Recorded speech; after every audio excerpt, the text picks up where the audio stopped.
Hello, let me adjust my light. Oh, that's a bit better. I've done the Christmas tree. There it is. There it is. Hi, Chris. Hi, Nathan. Hope the flashing doesn't annoy you, but I've tried to put it on the least flashy, and I have got. One of them was really... I thought, no, it might upset somebody's eyes. So I changed it. Woo. There we go. Well, I'm warm because I've got the fire. Oh, you can't see. Oh, you can just about see it. Yes, it is lit. It's not looking very red, but it is lit. Hi, Amanda. Oh, the necklace, yeah. Look at that. It's a nice one, isn't it? Glamorous. Glamorous. Oh, yeah, they were somewhere else, actually. They were there, but the bookcase got in the way, so they've had to be moved to there. And I've got my wreath above the fireplace now. I dragged it out for Christmas. I wasn't really in the mood for Christmas. It's took me ages to do the tree. I just seem to have lost my Christmas spirit. It's vanished. Well, it was never here. So it never vanished because it was never here. I think I was discussing that the other day, that, oh God, if my knees are hurting already, this is a good start, isn't it? I think Christmas, when you don't have small children, I think Christmas isn't the same. When you're young and you're a teenager and you're going out on the town and maybe you're getting drunk, although I never did that, but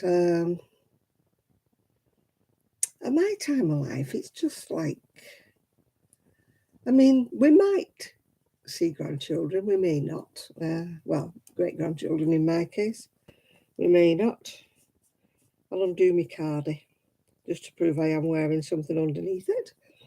Although you can't really see it anyway, can you? It's a grey dress. I just can't get in the mood. I just cannot. I mean, I have ordered Christmas presents. Excuse me while I take my rainbow gloves off. I was very cold before, but I've warmed up now.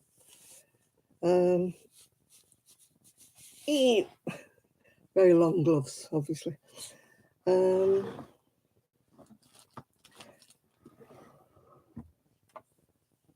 it's just not the same Christmas anymore. It really isn't. I mean, a few people around here are trying. They've put like outside decorations up and stuff like that. But yeah, if my hands are cold, my fingers go numb because I've got Raynaud's, I think I said before. So I have to keep my hands warm. But they're warmed up now, so I've took them off. As you can see, no knitting, no crochet. Yeah, it looks like an igloo. What, the tree? Or me? Or you? Or outside? What do you mean, Rick? Is it outside to you? It looks like an igloo.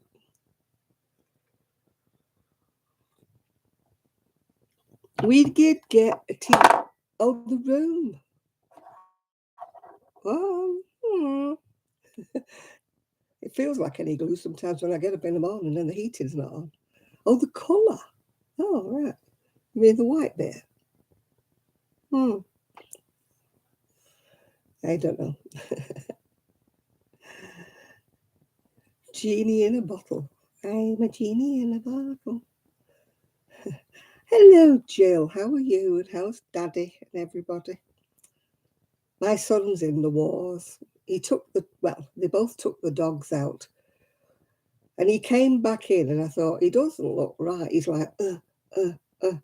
So I said to my daughter-in-law, I said, what's happened? She said, he's fallen over. He's fallen over and ripped his back. So that's a good start for Christmas, isn't it? I should say to you that my son, oh, shush, phone.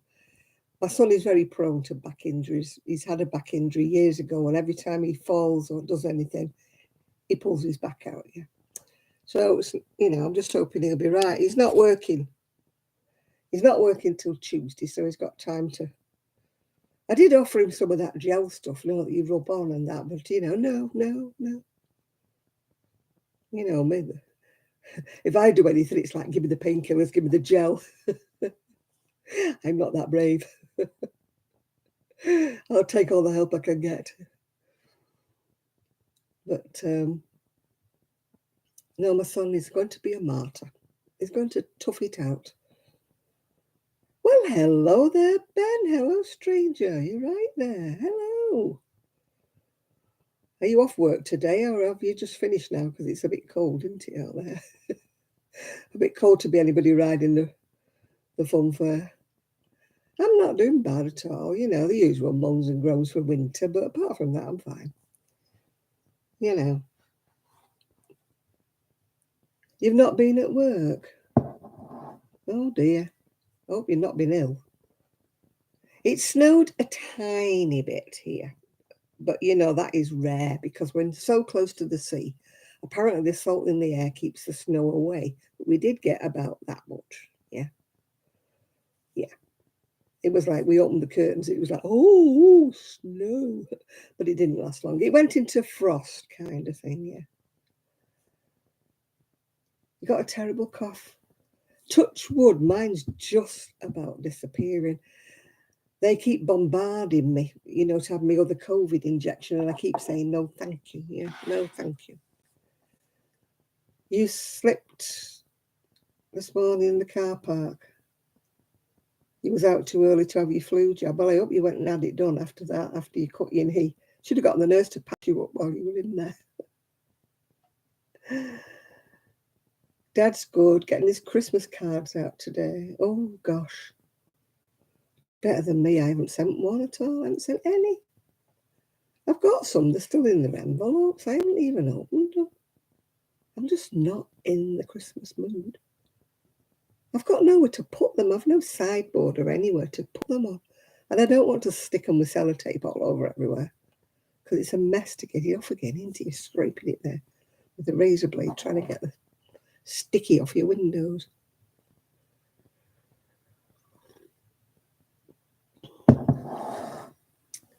That's the only time of year I miss my ex-husband because he was the trimmer upper and the decorator. He was the one who went to town and so it was like Santa Claus's grotto in our house when he'd finished.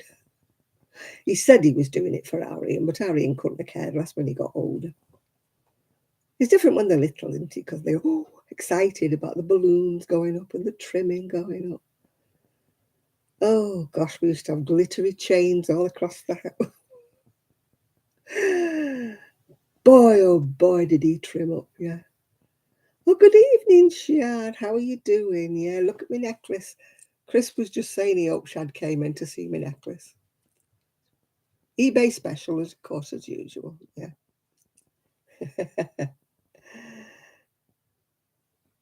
Frozen water from the drain pipe. You didn't see it, yeah.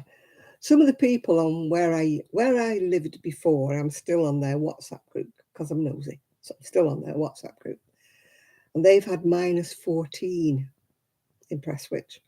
And a lot of them have got frozen pipes. Oh, look, you can see my fire now. It's glowing. My fire glowing.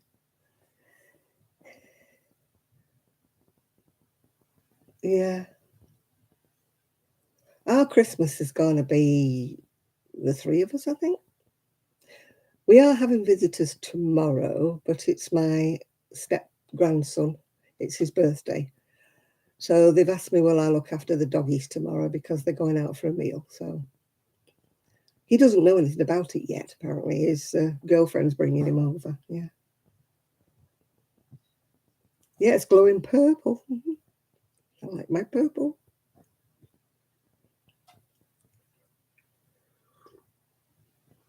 How's the tiny house bearing up? Are you nice and cosy in there, Shad? You got your little fire going and you're nice and warm, yeah? At least it's small enough, isn't it, to keep it cosy once you get it warm. You know, I would imagine it stays cosy. Well, it will if you've got good insulation, of course, yeah.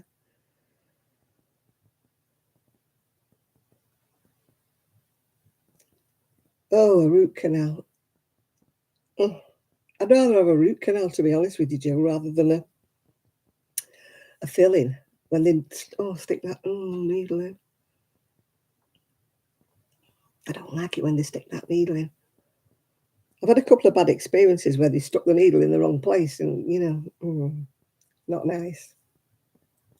It's 72 in your little... Oh, we'll all go round to Shad's. He's got a nice warm hut. He's got a nice warm tiny house. Everybody round to Shad's.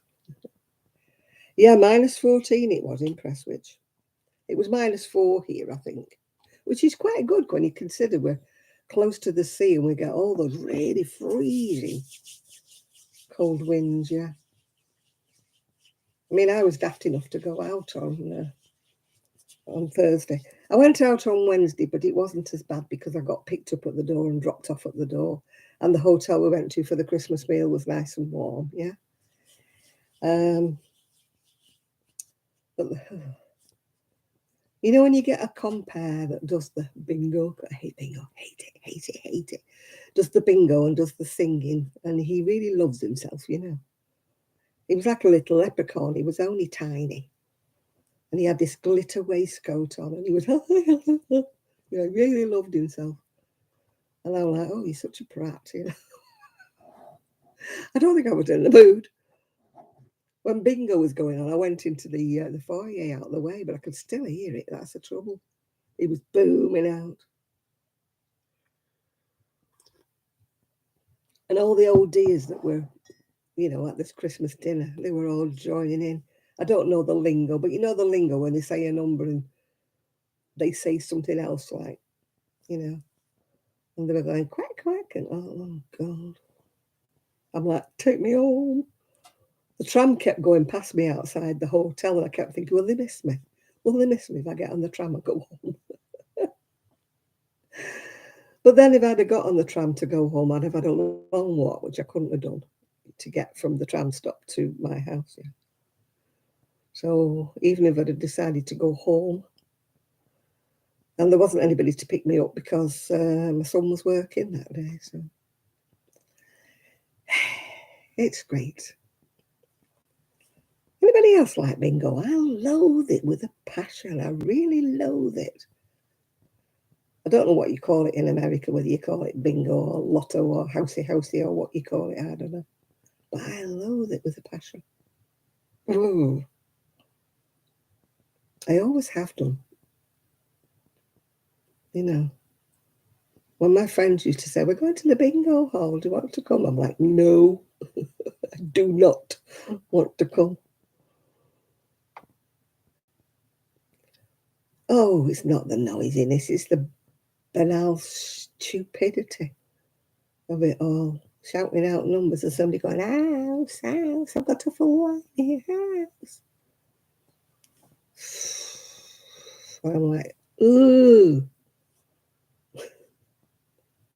I don't know why I hate it, but it just sets my teeth on end. It really does. Boring isn't the word. It's awful, isn't it? Oh. You can tell I'm not in the Christmas mood because some of the adverts on the TV are sending me bonkers. They're sending me absolutely bonkers. There's one for Celebrations Chocolate if you're in the UK. These two moronic men all get given this box of chocolate Celebrations, it's called, and they're going, whoop, whoop, whoop, whoop, whoop, whoop. And I'm thinking, what are the advertising manager people thinking? That we're all, that we want to see some stupid people going, whoop, whoop, whoop, whoop. And then there's another one where this girl turns up. She goes, hi, and she's got a box of Thornton's chocolates. And then this woman says, oh, thank you. Would you like to see the house? And she goes, no, let's just open these now. And I'm thinking, no, that's bad manners. You don't give somebody a present and ask them to open it now. Oh, and she's there grabbing in the chocolates after they've opened them. And I'm like, no, go get your own box. You brought that box as a present. If that was me, I'd be going, no, that's mine. I'm saving it for Christmas Day. No way would I be opening it up. No way. And how rude of her to even suggest it. Obviously got no manners. Or is it just me being picky? Some of the adverts are okay. But when you've seen them for about the 99th time in a day, you know, you're like, ah, this is so boring. You should have a little thing. Oh, the husband, Neil, you've just eaten it, Neil. Oh. Neil. Wet lettuce, Neil. You should have a button, you know, that you could press to rate the adverts, like boring, repetitive, seen this 29 times today. Do they think by bombarding you, you're going to go out and buy it? It has the reverse effect on me. When people go boom, boom, boom with something, it just makes me want to go, no, I don't want it now. I've seen it too often, I don't want it. What a load of rubbish. I want to see a different advert, then another different advert, then another different advert. Well, to be quite fair, I wouldn't want to see him at all, but it's just a necessity, isn't it, if you're watching ITV? Yeah. Oh, God, that sounds... I haven't seen that one, Chris. I'm glad you shared that or not. Ugh. It's bad enough when people have a beard or a moustache and they've eaten. My ex-husband used to say, go and wash your moustache. He said, why? I said, you've just got half of your dinner in it. Go and wash it. Ugh. Adverts are getting more and more stupid. I'm sure they think we're absolutely doolally, they do. Hi, Lulu. Hi. We're talking about stupid adverts, Lulu.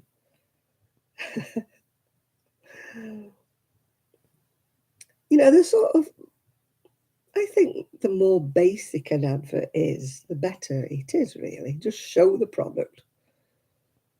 And just, you don't have to, you know, go to Istanbul and go charging about in a car when it's an advert for a box of chocolates or the perfume ones get me. And he's lying across a blooming motorbike. What's that got to do with a woman's perfume? Yeah. Yeah. Silly beyond words. It is silly. It's like the advertisers can't think of anything. They must be running out of ideas. I mean, the old ones were the best, weren't they? You know, the ones for the Cadbury Smash, was it? With that one, they beat them with their little knives. At least they were better than what we've got now. So I will not buy Celebrations chocolate on principle because I hate that advert. And that advert spoiled it for Thornton's chocolates for me because I love the things, but I'm not buying them with that silly woman on there. Hi. I know the price of perfume, that's ridiculous, isn't it? No, I don't pay that. No. There's nice perfumes around that don't cost that much. They might be generic, they might be Superdrug's own or something, but, you know, I'm not paying 50, 60. I mean, my niece came the other day and I said to her, oh, you smell lovely. And it was Chanel No. 5, which I used to buy and I used to love. And that was £120 for a little bottle. And it wasn't even the perfume, it was the eau de toilette, you know. Oh. No, thank you. I'm not quite gone back to Brute, the aftershave, but you know. Oh, you can see my lipstick. I've obviously drunk out the wrong side of the cup. I prefer aftershaves anyway, a lot of the time. I don't know why. They're not sweet and sickly and whatever that some of the women's perfumes are. I've got aftershave on actually today at the minute, yeah. I believe it's one of Avon's. It's not very thrilling, but you know. Crochet clothing and more. Boards that have my name all over them. And Pinterest. Oh, really? How do they have my name all over them? I haven't liked that one. So how have you got my name all over it? I like it when they suggest things for you and the things you wouldn't be. They should look at things that you've liked and things that you think are nice. And then they should maybe suggest things that are similar to what you liked.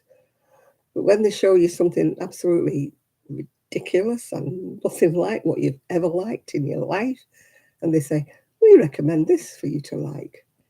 It's the same with YouTube videos. I mean, you know what you like, don't you? You know what you want to watch.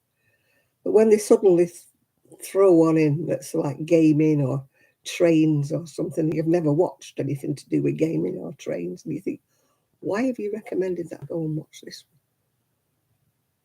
I mean, sometimes the recommendations are good because sometimes they're people that you would never have looked at anyway. You know, but I prefer them to be crafty. You know, that's the only ones I really watch, the ones that are crafty. I'm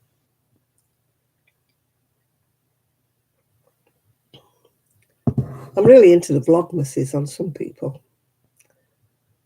I'm really into that alt knots. She's really sort of strange lady. She wears this black makeup and black lipstick, and she has her hair dyed this absolutely bright red. And yet she fascinates me. The crocheting she does and that, and I'm like, oh, I don't know. The autoplay ones are eating your lunch. I haven't got the hang of those shorts yet. I know you have, Jill. You've made shorts. I don't even know what to do. I mean, my phone's playing up, as you know, so I can't do anything on my phone. I can't use my phone camera for anything. So I don't think you can do shorts with your big alt knots. Yeah, she's so strange, isn't she? So strange looking. And I often wonder when she goes to all these coffee shops and sits and crochets and that, what they must think when they walk in and go, ooh, ooh, bright red hair and all these black eyes.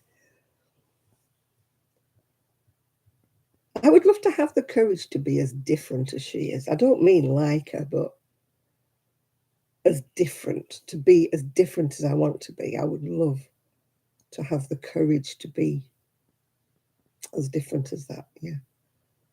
I'm too conscious of what people will think, and people will say, she's a silly old fool at her age, you know. You know, I would love to be really boho, hippie, top to bottom, frilly, whatever you want to call it, yeah.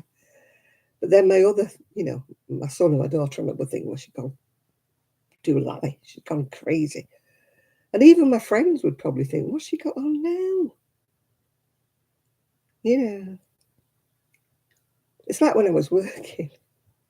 I had to be so careful what I wore when I was working, otherwise they had me branded as the doolally one. The one that's a bit weird on the end, you know. Hi, Connie. Yeah. But I must start to be a bit more. I mean, I say I don't like grey, and look at me, wearing grey and grey. You're going to be yourself. I wish I had the courage to be myself, to dress a bit more.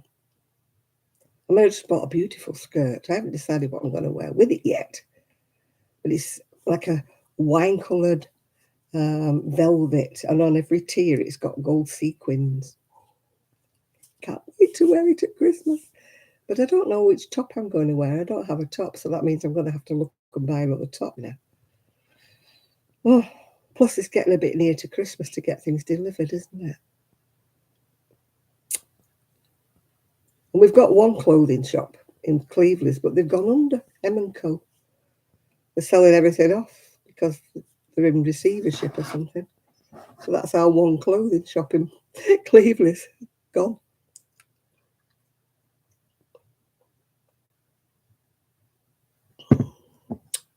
So I'll have to look online. Maybe look on Moonbeams and Mayhem again. See if they've got any nice blouses. You know, a bit hippie-ish. Because they definitely don't on eBay. And half the time on eBay, they come from China. So, you know, you'd be waiting till after Christmas anyway for anything to arrive. Oh, my neck. Oh, I've been rubbing my neck, Jill. Still got a tiny little bit left in it. Pulled my neck. I think I slept wrong. Nothing drastic. It's just every now and again when I move, it just pulls. You know, you've all done it, haven't you? Slept wrong and pulled your neck a bit. Well, that's what I've done. I can't get in the spirit of knitting or crochet. I actually felt like knitting the other day, which is rare because I don't often feel like in the mood for knitting. And I actually thought to myself, do you know what? Yeah, I lost it actually. I lost it for ages. And then when we moved, I found it again. Yeah, I still have a bit left. Yeah, it must have gone into hiding somewhere in one of my drawers. And when I was moving, I actually found it and then I lost it again when I moved here. And then I found it again. The other day, I found it again. I thought, right, that is going on my desk. So it's handy.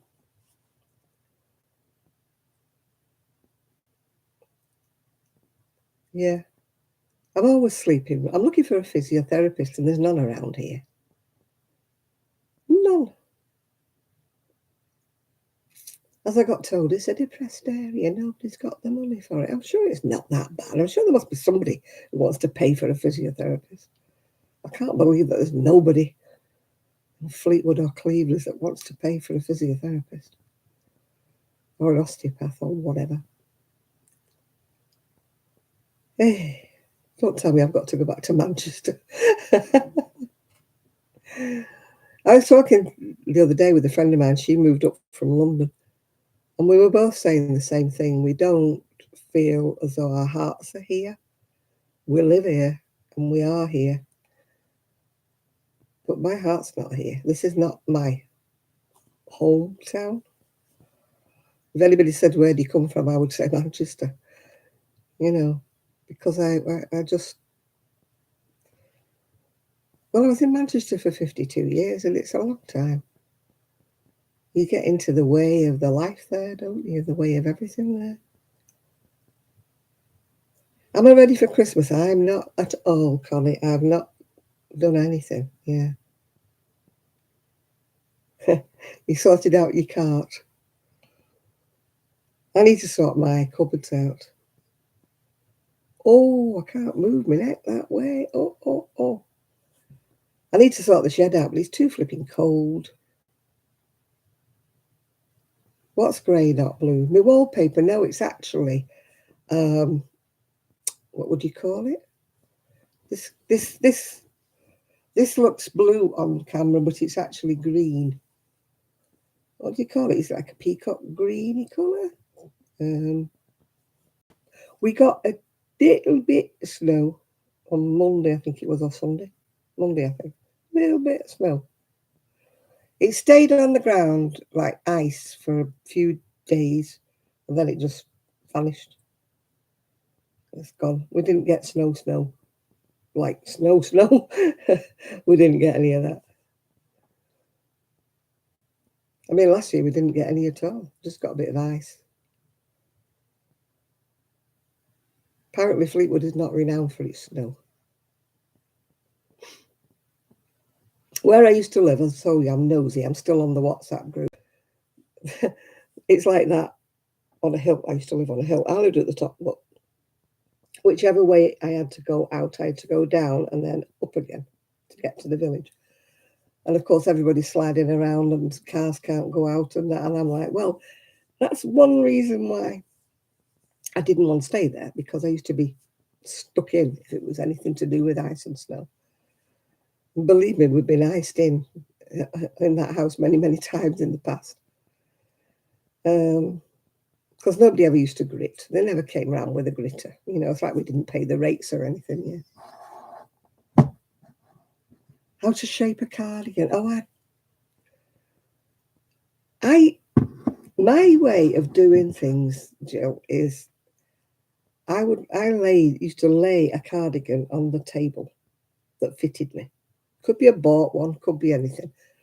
And I used to crochet to fit because there was never any patterns when I learned. I mean, things like this, they're like, yeah, I use a pattern because it's all knitted into it. But with crocheting, I never use a pattern. Well, I do use a pattern, but for myself, I very rarely do. Um, like I say, I just copy the shaping on a cardigan that fits me. And that was how I learned to make sweaters and make cardigans. You know, people have said, do you not do tutorials? And I don't, because I don't know what I'm doing. I just do. It's difficult to say to somebody, well, you know, this is what I do. And people will be saying, how many stitches is this? And how many stitches is that? And I don't know. I just do it. I just do enough chain to fit across me. And then when I get up to the armholes, I just go in a bit and up a bit. My method would not suit anybody else, I don't think, Joe. I could never write a pattern. I couldn't write a pattern in my life, for my life. And at first, I mean, for the biggest drawback with me saying anything to anybody is because I crochet UK. I will never go to US.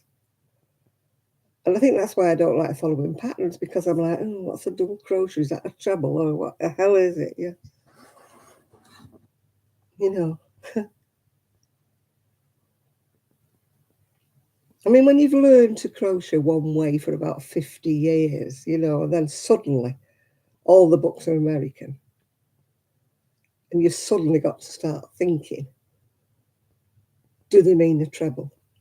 Do they mean a double crochet? I mean, I used to do everything wrong for a long time because I was reading it in the English way.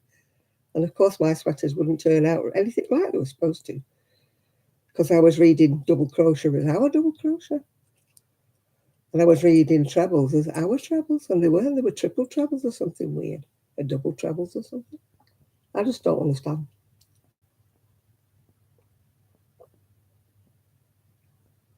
I think if you've learned to crochet from YouTube, or you've learned to crochet from an American book, then you're fine. Most of the young people, as I know, are fine with Americanisms, yeah. But me, I'm old school. So when people say to me, what did you do there? What did you do? How did you do it? And I'm like, well, I can't tell you. Because I'd be telling you I'm doing a treble, and you'd be going, what's one of them? Yeah. That's not a treble, that's a double crochet.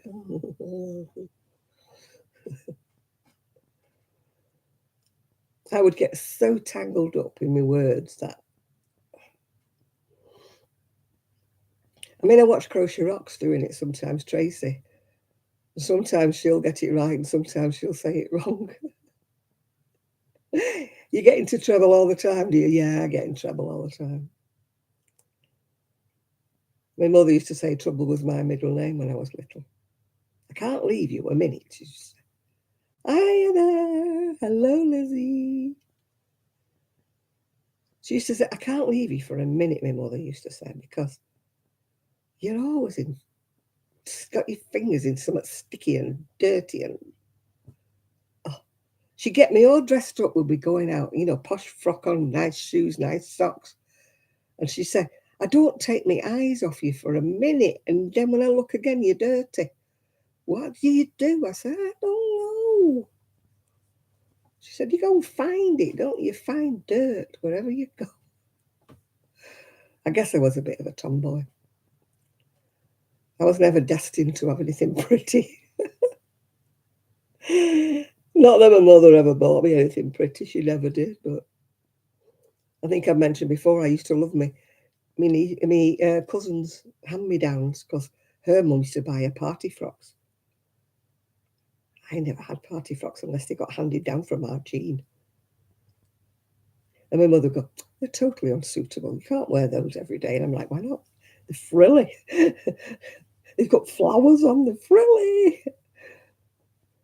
I must have looked like a little boy dressed in a frock when I come to think about it. But I thought they were good.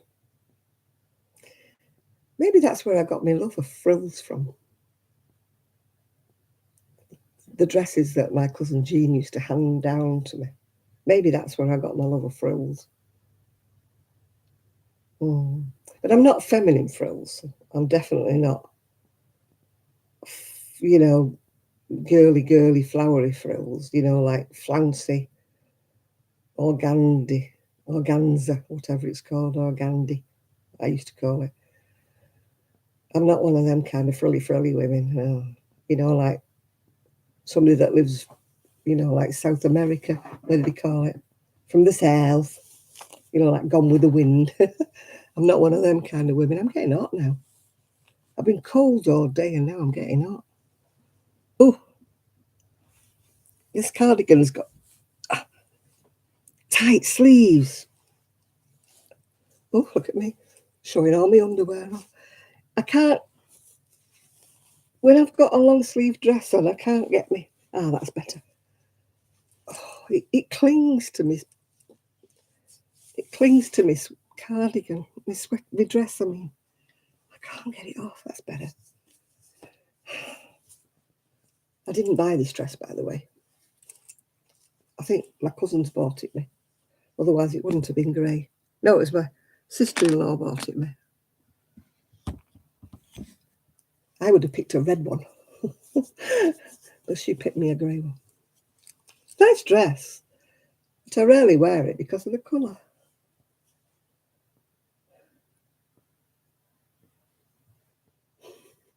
Da da da da da da.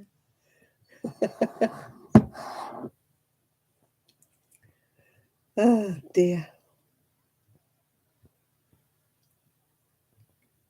I used to do that with a feather boa. Not take any clothes off, but just do the da da da da da da da. You know, you shake it down your bottom and you shake it back up again. My ex-husband once said to me, "You do that too well." Are you sure? Haven't done it before. Nope. Didn't take any clothes off. Just the feather boa. I haven't got a feather boa anymore now. Rosie, no, she's chewed a brand new hat up, £18 hat. Oh, she's in deep trouble. We put the gate usually over the stairs when anybody's down here to stop her going up and being naughty. And my daughter-in-law came down to cook the dinner and she forgot to shut the gate. And she'd been doing Christmas shopping and she'd left all the Christmas shopping upstairs in the bags. And Rosie decided she liked this pom-pom. It was a lime green and black hat kind of thing with a lime green and black pom-pom. It was a branded one, that's why it was 18 quid. £18 for a hat. I couldn't even sell my crochet ones for £5. £18 for a hat. Anyway, she's chewed all the pom-pom up. Apparently the hat's kind of salvageable. Apparently my son is now going to be wearing a lime green and black hat, minus a pom-pom. She's a little monkey. I mean, the other day I rescued my daughter-in-law's flip-flops. She had them all around the house. Luckily, she hadn't done any damage before I rescued them. I spotted them in time. I thought, what's she clanking about with? She's got my daughter-in-law's flip-flops. She likes shoes. Preferably my son's. I don't know whether she likes smelly feet or what. She likes trainers. She likes flip-flops. She's chewed 2 pair of my flip-flops up. And what else has she? Oh, she's chewed gloves, socks. She's chewed innumerable socks and gloves up. As you know, she had balls of my wool all around the garden. I think you all saw the video on Instagram where she had all the balls of wool running around the garden with her. I move my crochet and I move it out of her way because I know what she's like. It would be everywhere if she spotted it. She likes balls of wool, you know, when they're like that. She doesn't like them so much when they're in an ordinary. But when they're like that, and especially if they're brightly coloured like that, she thinks they're balls. Yeah.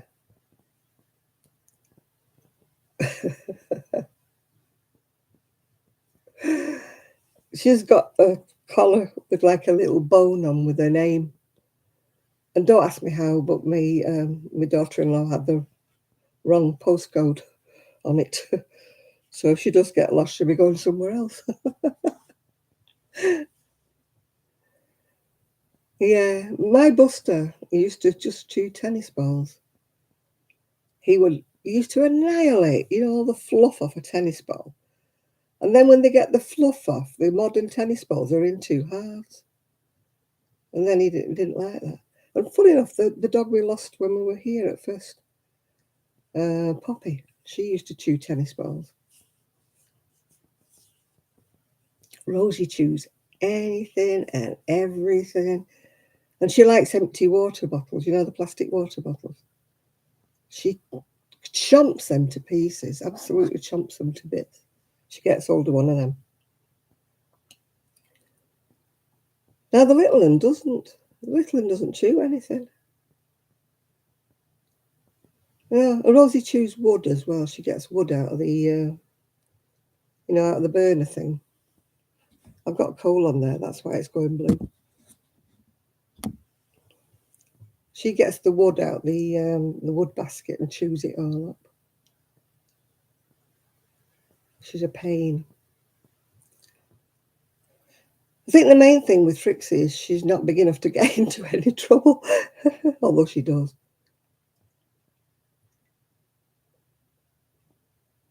I think I'm allergic to Trixie.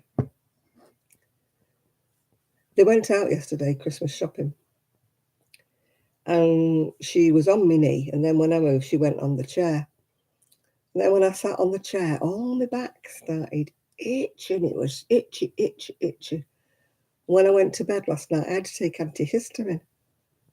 I think it's her hair. It's just little short hair. I think it was sticking to me somehow or another. Nibbler ate your teeth. My daughter-in-law has a plate, with teeth on it. So it's a wonder Rosie hasn't nibbled them. It's a bit awkward going back to the dentist saying, my dog's ate my teeth. Oh, dear. They eat the weirdest things, don't they?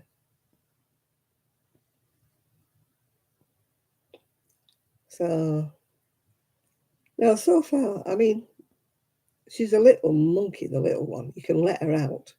You can go out with her and say, right, go wee wee, go wee wee. And she'll prat about and she won't do a wee. And you're out there for an hour and she's prattling about. And you say, do wee wee, Trixie. And then you give up and you come back in and then you turn around and she's weed on the kitchen floor. Ugh. She's a defiant. My Rosiette, the other one of these, the glasses weren't in it, fortunately.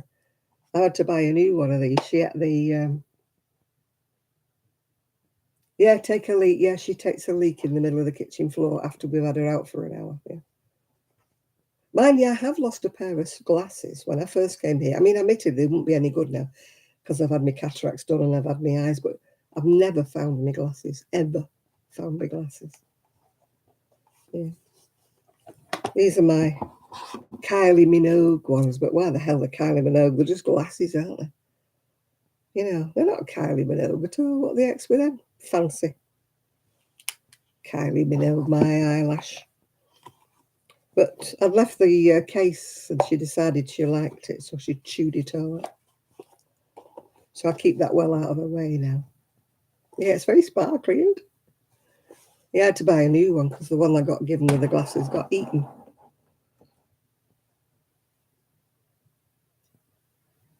Where's Sean? Sean coming? I haven't seen her. Have I missed her?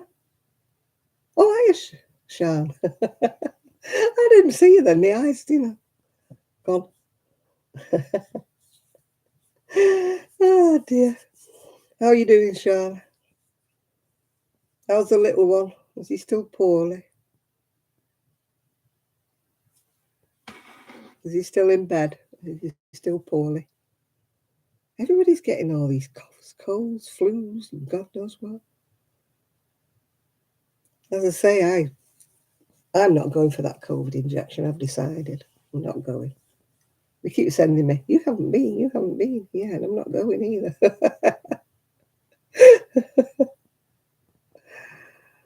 I mean, my friend's just had it, and she's had 5 injections, and she's just had COVID. So, I mean, it doesn't give you any protection, does it, from what I can gather?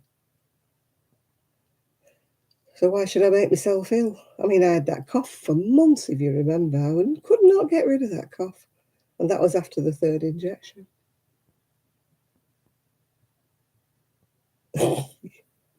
You're watching that down cat. No, I'm going to take my chances, I think, Connie. As I say, my friend's had 5 injections and she still got COVID. It's no respecter of injections. It doesn't seem to care. You know, whether you, I mean, maybe you're not as ill when you've had the injection, I don't know. But I was more ill after I had the injection than I was ever before. Yeah. I'll have my flu. I had my flu one. I always have that one. Well, I don't want that COVID, not if I'm going to be ill again. And they're trying to tell me it was a coincidence. They're trying to say it wouldn't happen this time. And yet I've heard of so many people with the 4th one who've been poorly. So I'm like, no, I don't want it before Christmas. You know, I don't want anything lingering over me for Christmas. If I catch COVID, I catch COVID. It's the look of the draw, isn't it? It doesn't seem to stop you catching it, whether you've had how many injections you've had.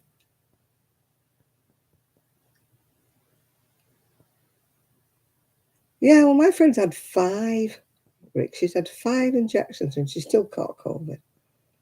It's no respecter, is it, of your injections?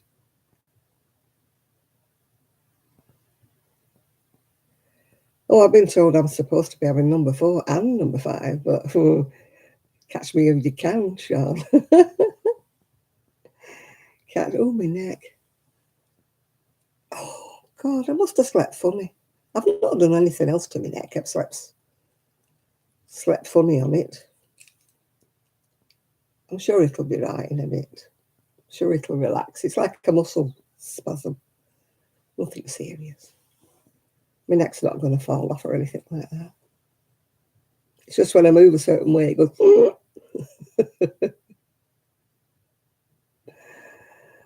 Oh, dear.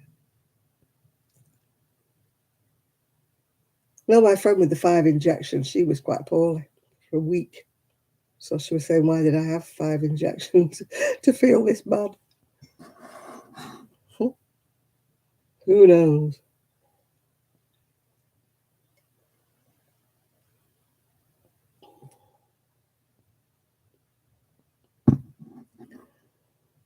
I don't have breathing problems when I'm awake. I just have sleep apnea when I'm asleep. Yeah.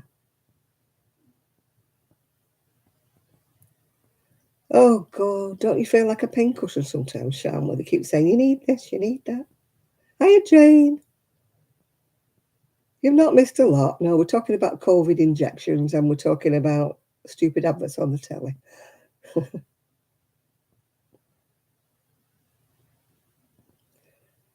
Yeah, I don't have any underlying issues. You know, like some people have got chest problems, haven't they? My problems are not that. My problem is a mechanical one. That, you know, when I put my head back and it closes up my airway. That's my problem. It's not what you call like a mechanical illness, like, you know, bronchitis, COPD, something like that. It's not that. It's just literally sleep apnea. It can be dangerous, obviously, if you don't wear any mask, but I wear my mask during the night, so I'm still here. And I'm still standing. So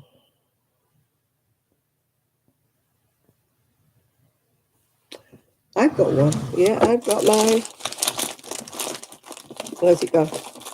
I've got mine. Measures my heart rate and measures my oxygen. I'm supposed to do it every day. Oh, that's lovely, Shad. There's a deer.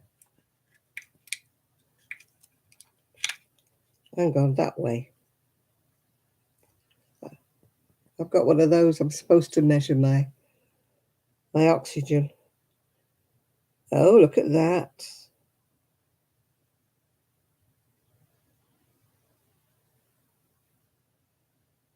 My oxygen's 97, so that's quite good. And my heart rate's 95, which is a bit high, really. I should be about 70 something. But as long as it's under 100, I'm still alive, aren't I? Yeah, my oxygen's it's 98 now. I must be breathing better. That's as close as it's going to get. I never get 100 with my oxygen level, my saturation level. Your heart rate's 68. No, mine was 90 something. 90, 90s, whatever. It's gone off now.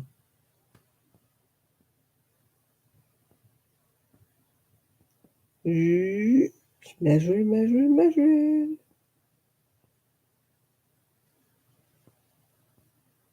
93 my heart rate, so that's quite a bit high, isn't it, really? 95 now.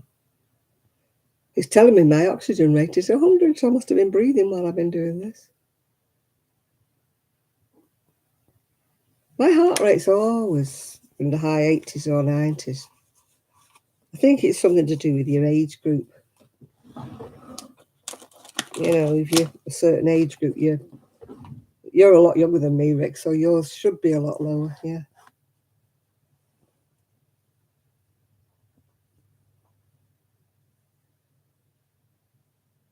Oh, God, tell me about it. So what's knitting? Anybody who suffers with anything like arthritis or rheumatism, that's why I can't do with it being cold. I just can't. That's why I like the fire. Or I've got my cuddly on, or my hood up, or my gloves on. I cannot abide being cold.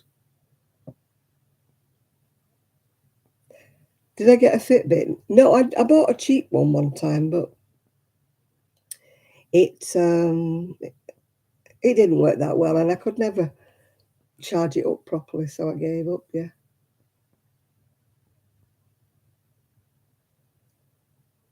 Nobody's wearing masks around here. They must be very brave around here, Rick.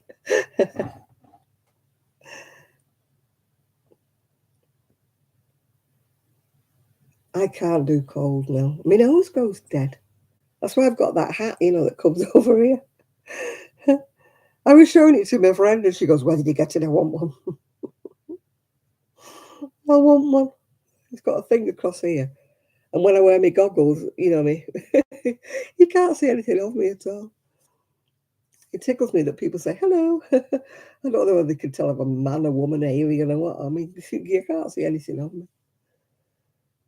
I'm just muffled up. It was funny, my eyes were crying that much when I was going down the seafront the other day because it was so cold. I think my eyes were frozen. And they were running that much that all this bit here was wringing wet through. Oh, dear.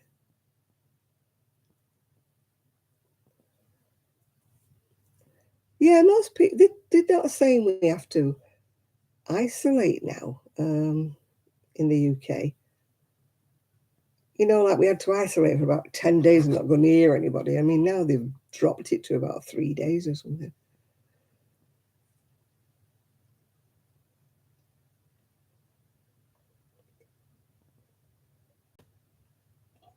Unfortunately, I've not had it. Well, I don't think I've had any long COVID.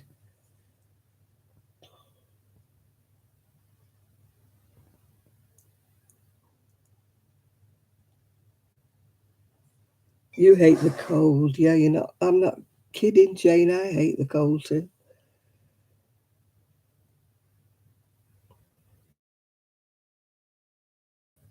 Chest at the moment is in a shocking state. But too many people, I don't blame them in one way because they can't get to see a GP. You cannot get an appointment with a GP. So if you're worried about anything, you go to A&E, don't you? Accidental emergency, whatever you call it, ER, I think you call it in America. And that's where they go because they can't see a GP. They don't need to go. Half of the time they could be seen by a nurse, a doctor.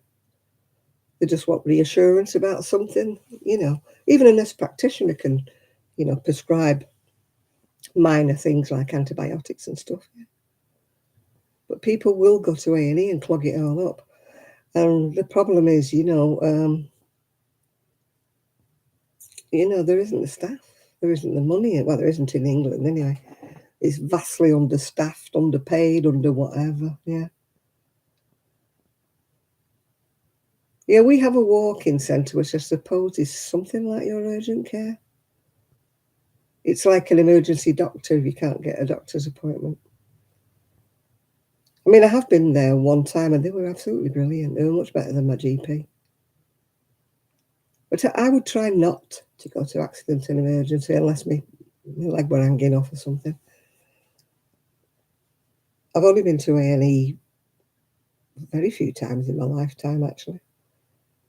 And I've only ever called an ambulance out once, and that was when I had COVID. I thought I was really on my way out when I had COVID. That's the only time in all my life, which isn't bad considering I'm 77. That's the only time I've ever called an ambulance out. And yet you watch these programs on TV and people are calling the ambulance out because, I mean, Crochet Rocks was talking the other day, Tracy, and they were saying like the fingernails falling off or something and it really hurts. That's not an ambulance job, It's just, use your common sense. Ingrained toenails, that's not ambulance. That's not A&E,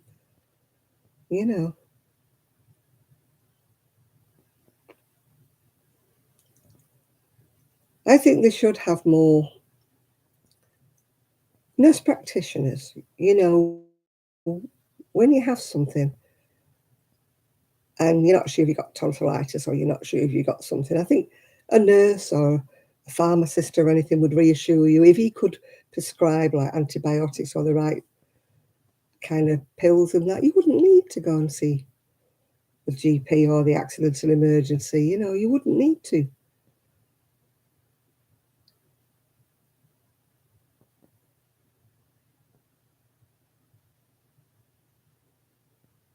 Well, my friend, sadly, her husband died, and she'd rung for an ambulance because he was feeling weird, and they said it would be 3 hours before you can get an ambulance. 3 hours.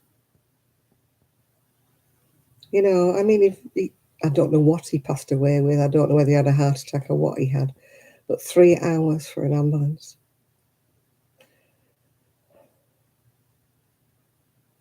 If I thought I was having a heart attack or a stroke, I'd just say to my son, stick me in the car and take me. Because there's no point waiting for an ambulance. I mean, I know if you're having a heart attack, you need an ambulance, really. But if you can't get one, you just get there as quick as you can, don't you?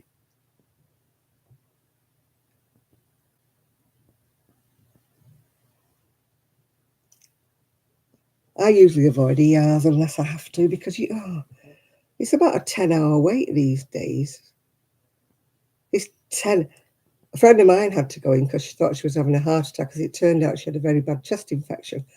And she was on a trolley for a day and a half. Yeah, a day and a half on a trolley. Yeah, you can get a pizza or takeaway quicker than an ambulance these days. They are understaffed. They're overworked, and you get silly people calling them for an ingrowing toenail or something stupid. It's emergency. An ambulance is an emergency, not, I'm not feeling very well, thank you, I've got a headache. It's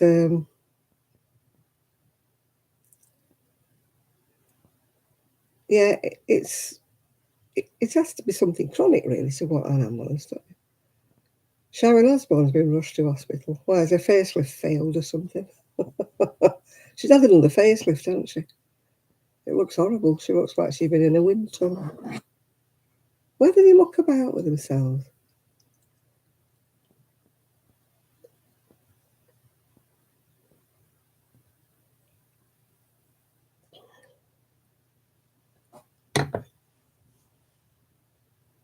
It did fail, I'm not surprised. She looked like...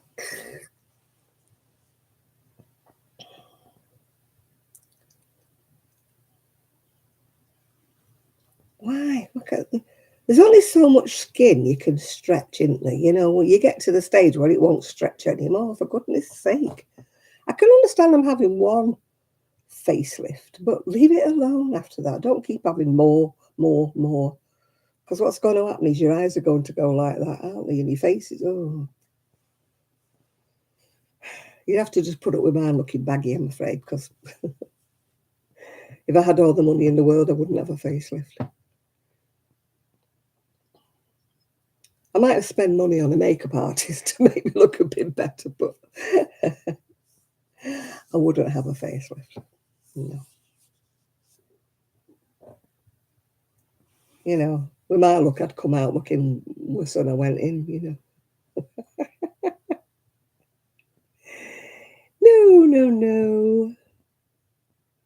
I think you should grow old a bit gracefully. I can understand people who have a bad scar, you know, from an accident or something, wanting a bit of facial reconstruction. Or somebody, you know, who's, like you said, been in an accident and the face is all smashed up. I can understand them wanting to do something, but not just for the sake of vanity, you know, just wanting to look younger. I mean, she's about my age, Sharon, isn't she? She's not much younger. She's younger.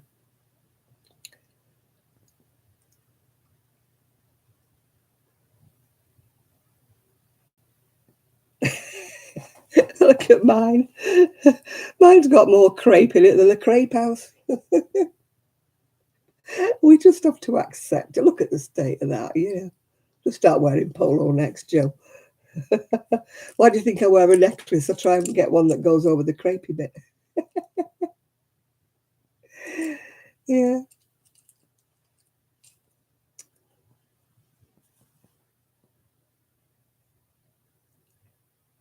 I've got the turkey neck, you know, the old. I think it's when I lost weight, you know, the fat sort of went and the skin just stayed the same shape. But I am not going to put weight on just to look a bit.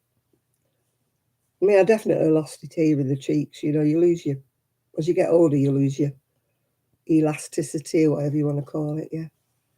Maybe I should go through life going, yeah. Oh, thank you. Thank you, Lizzie. Yeah. My mum had remarkable skin. Absolutely. Am I going to a party? No. This is just how I dress. I don't believe in keeping clothes for best. I believe in wearing them. Yeah. I mean, obviously, I've got a couple of dresses that are too over the top to wear for every day. But apart from that, most of my dresses I could wear for every day. Yeah. I keep a couple of velvet ones that I wouldn't wear every day, purely because the dogs would ruin them. The reason I don't wear them, that's the reason. Yeah, Barbie's being in a movie. Wonder if that a movie about me. Doubt it. Doubt it. Hmm. Now I'm going to see somebody. Margot Robbie. Who's she? Now I've got an appointment on Wednesday to see somebody about a mole thing on my back, but I'm going to ask her about this. Ah. It's not a pimple. I've had it about 4 years now. 2 years ago, I popped it a few times and it still comes back. So I'm going to ask if she can zap it with something or whatever. So she looks nothing like that. They should get that Russian woman, shouldn't they? The one that does look like Barbie. It isn't a skin tag. I don't know what it is, Joe. It's oh, that you can see it very well. That. It looks like a pimple, but it's not. And when you pop it, it's just clear fluid and then it comes straight back again. I don't know whether it's a cyst or what it is, yeah.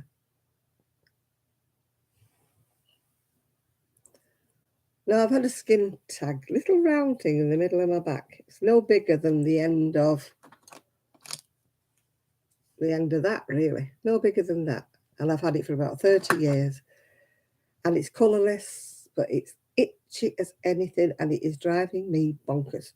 So when I was out the other week, I saw this place in Cleveland. It's like cryology or something, where they burn off warts and skin tags. Anyway, I've got a free consultation with them next Wednesday to see whether or not it can be just scraped off, because I'm sick of. I'm like that all the time, itchy, itchy, itchy, itchy. Drives me. For the last 30 years, all I've got told by GP, it wants moisturising. No, it doesn't want moisturising. I've been moisturising it for 30 years and it's still here, yeah.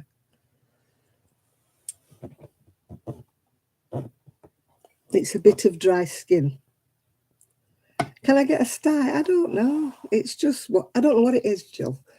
I asked somebody else and they said, oh, we don't touch it. It's cosmetology or something. Well, this woman's supposed to be a cosmetologist or whatever. What do you make with velvet yarn? I would imagine a cowl or a hat or something.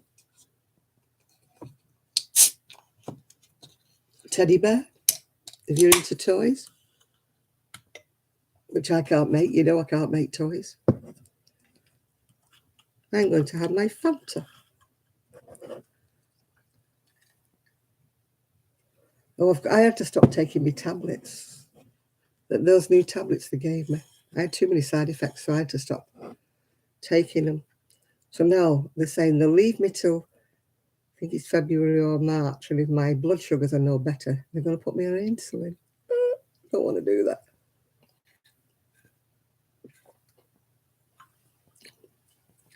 I'm too naughty, though. I cannot leave chocolate alone. I can leave chocolate alone for a few days, and then I just have to have some. In fact, I've got some in the drawer here. Look, Chris, peppermint arrow.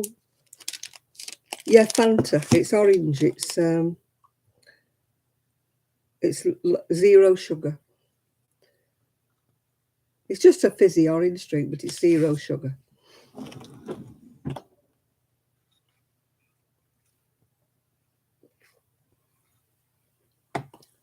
They didn't have any dandelion and burdock at the shop this week, so I couldn't get any. I hope they have them in for Christmas. I want some for Christmas.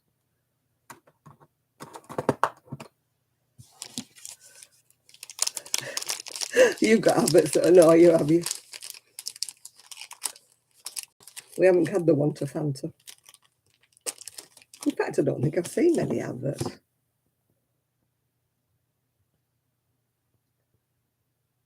Yeah. What was that other one that the kids all used to want, and they found out it was, mint. It was bad for them or something. The kids thought it was fresh orange and it weren't. Can't think what it was called. My friend's son used to always want me to buy that when we were in the supermarket. Sunny D, that was all.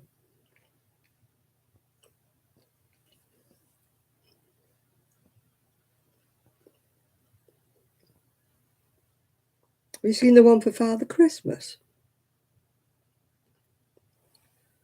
Father Christmas driving a car that doesn't have a steering wheel.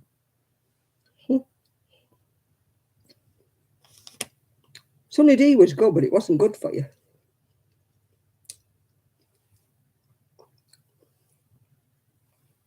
It was full of additives and God knows what. Hi, Suicide Mum. I see now.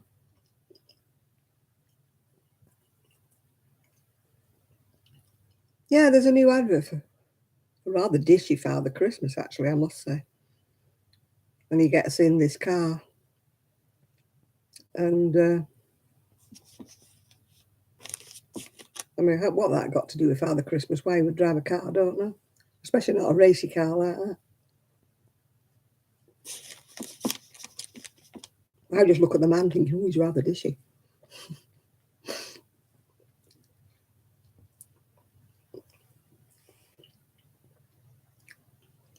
He's what you call a well-together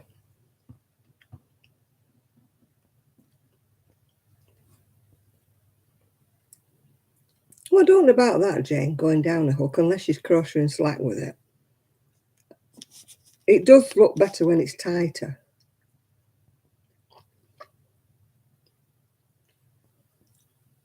Oh, you get different adverts than we do then. Not seen that one.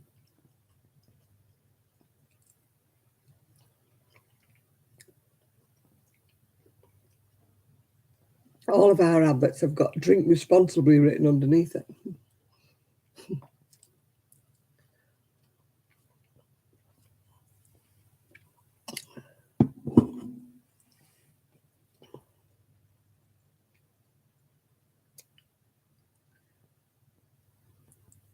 There's a Guinness advert as well. It shows a lot of things that are black with white on the top. And the song's like Maybe I Didn't Miss You or something. And it's all to do with Guinness.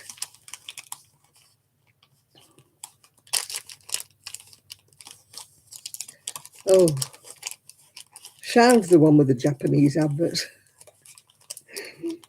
She used to get Japanese snack boxes sent to her, full of all kinds of weird sweets and everything.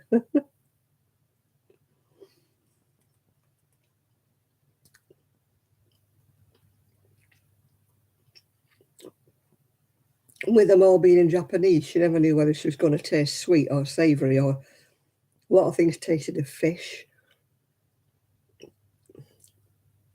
She used to do it before I did my lives on a Saturday. Shan used to do Saturday lives, and she used to do these tastings of all these Japanese sweet things. It used to be funny watching her face.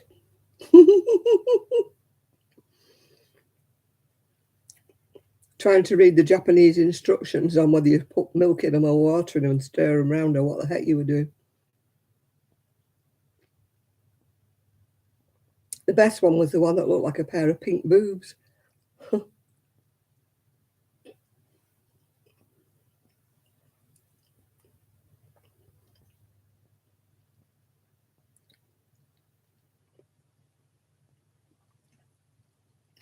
Mm.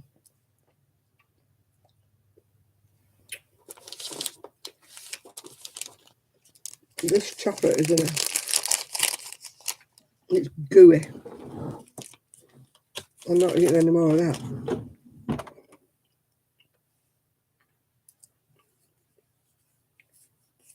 It's very sickly and it's very gooey. It really needs to be in the fridge. But I can't leave it in the fridge because the family eats it.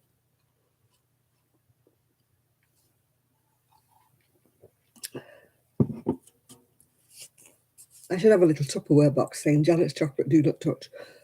But that wouldn't stop them.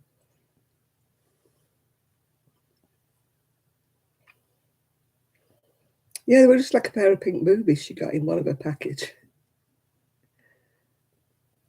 Shad is she? No. I didn't mention Shad.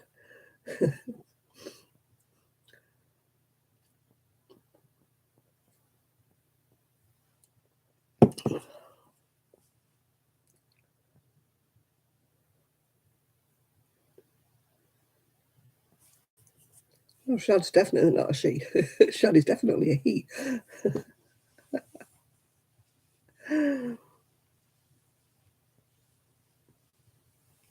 I try not to eat much chocolate. I have a thing about chocolate and I get cravings for chocolate.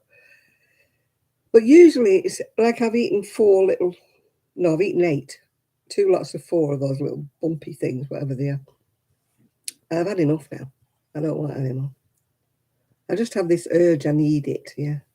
What did I say? I don't know what I said. What did I say? I know I didn't mention Shad.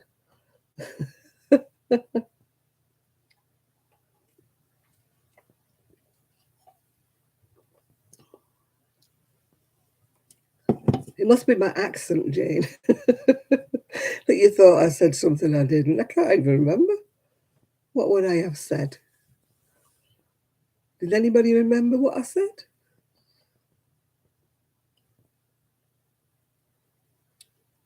I don't remember what I said, Jane. I can't remember what I said last 5 minutes ago. Yeah, I've got to the stage where I really, really, really want chocolate, and I eat one little piece or a few little pieces, and I don't want it anymore. You must have. I don't know what I said, Jane. Honestly, I don't remember because I certainly didn't mention shad.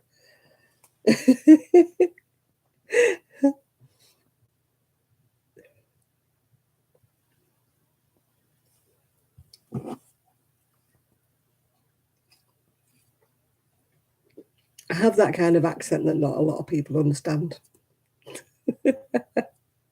It's a lot better than it used to be. When I used to live in Oldham before I got married, you wouldn't have understood one word I said.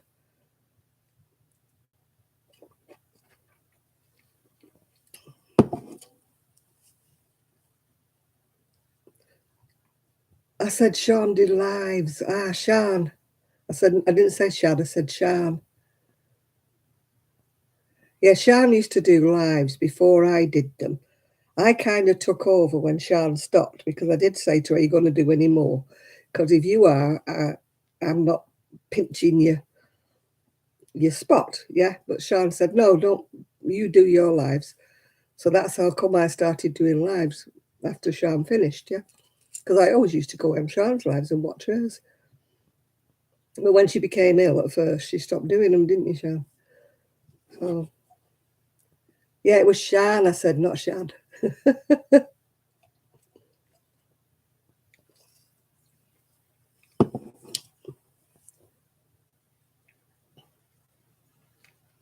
No, waiting for Shad to do a live. We can see what he looks like. I want to see what he looks like, and I want to see what his new home looks like, his little house, his tiny house. Yeah. I believe he has been on some lives, so people have seen him. He's not the elusive one, you know. People have seen what he looks like, but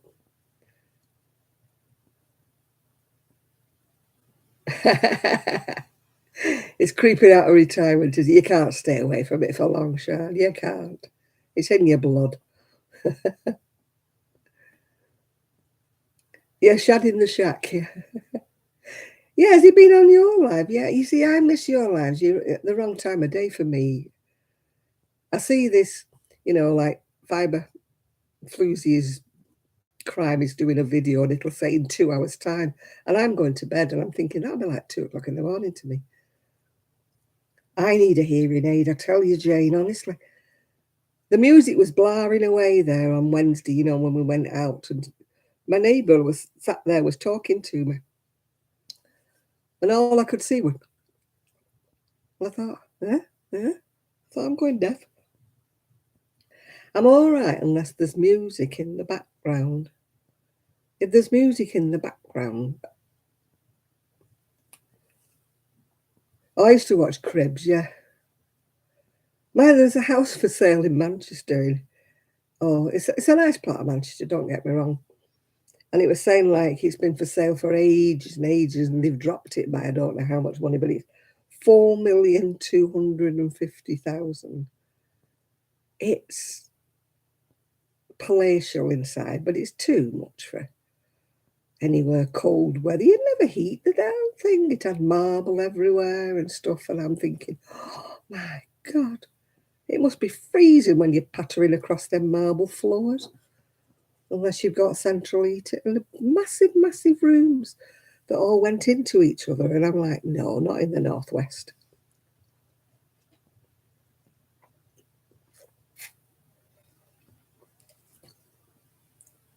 Very funny, Jane, very funny, that.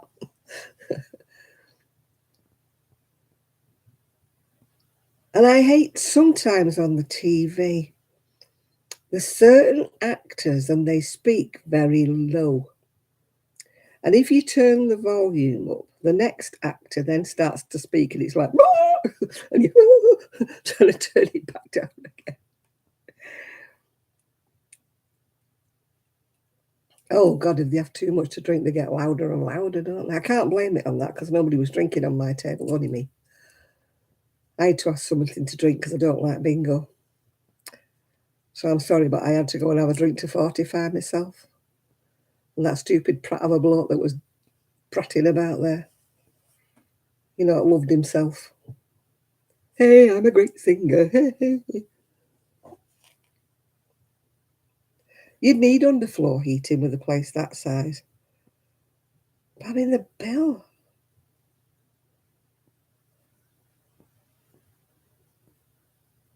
Closed caption. I mean, we're bothered about a little place like this heating it, you know. You're bothered about putting the heating on. That's why I keep using the fire, because I'm paying for it as I go, if you know what I mean. I buy the wood and it comes and gets delivered, and then I'll buy the coal and I'll buy the fire lighters and stuff as I'm going along. So it's not like I'm getting a big bill, you know, at the end of the month or anything for it. So that's why I prefer to, although they've got the heating on, the radiator's bouncing off here. That's probably why I've had to take my cardigan off. I've got the radiator on and the fire.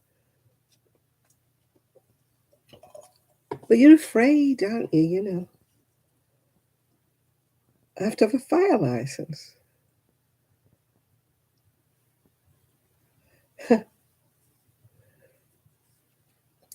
Yeah, but you have to turn the volume up on certain things with certain actors that seem to talk very low or they mumble, and then you're thinking, what?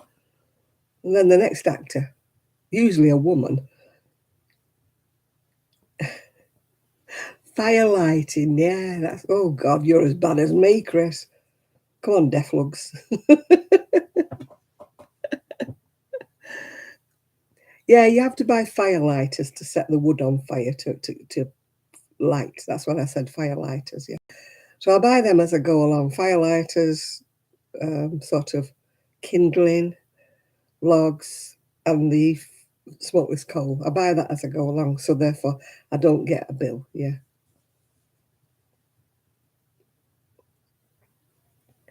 They've got surround sound upstairs, and sometimes it booms down here, yeah. Yeah, they're like little white blocks. Although I've got some new ones now, Shannon, they look like little Weetabix. Just like little Weetabixes. And I put them in. Oh, excuse me.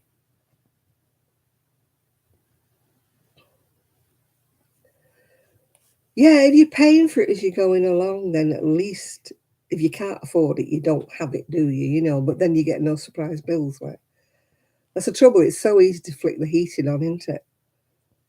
And then, you know, come the bill at the end of the month, you're like, oh my God. And then that terrifies you, so you're frightened of putting it on again then.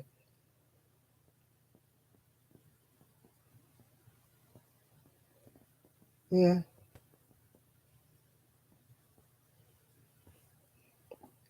Yeah. I mean, you've got to have electric and heating and stuff. Have you had your Weetabix? Yeah. I have it with the little pigs. I'll huff and I'll puff and I'll blow the house down. Some things have got subtitles on, Jane, but it's usually films. It's not usually ordinary programs that have the subtitles on. Home and all hours, yeah. I was watching a program last night. It was about, you know, that the prison thing with Bonnie Barker. It's 50 years since that aired at first. 50 years. It's impossible to think of it. I would have said maybe about 30 years, but 50 years? That's a lot of years ago, yeah.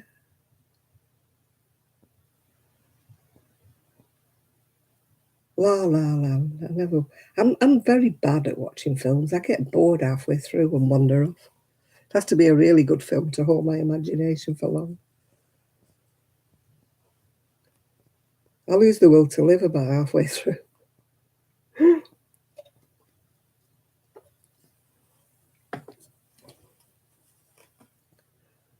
I was watching a very old film today. It was Margaret Rutherford as Agatha Christie. Margaret Rutherford, about half of you have never even heard of her. She probably died long before you were all born. She was a brilliant actress. Black and white it was. Can't beat the good old black and white. Derek Nimmo was in it. He was about 25, yeah. I've watched it before, but I watched it again. Oh, I've got a blip thing.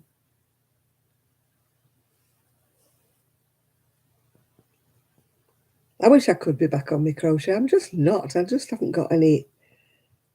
I keep thinking I'll start something new. Maybe that'll, inspire me if I start something new. Hi, Julie. But I don't know what I want to start. I'm in that kind of mood. And I can't be bothered going to the shed to get some wool. The grass is wet and icy and the shed will be cold, and unless I know exactly what I'm going in. And the family have just put those bags from the craft fairs, they've just bunged them into the craft shed. So now I no doubt I can't get in there because it was all lovely and tidy, but they'll have bunged all them 3 bags in there. And they'll be in the middle of the floor now. Yeah, like Casablanca. This was something to do with a sailing ship or something. I've watched it before, but it's a long time ago. As I say, Margaret Rutherford, she was a character actress. She was the very first Agatha Christie I ever remember. Not Agatha Christie, Miss Marple, that I ever remember seeing. We've had a succession of Miss Marples ever since then, haven't we? The only one I could never get into was like the last one. She called Julia. Julia something or other. She always looked too young. Did I get any wool at the craft fair? No, there was nobody selling wool. I didn't get any. No, the craft fair was a dismal failure. If you mean the one I went to in Skipton, no, I didn't buy any wool. It was too busy, too crowded. There was too much to look at, yeah.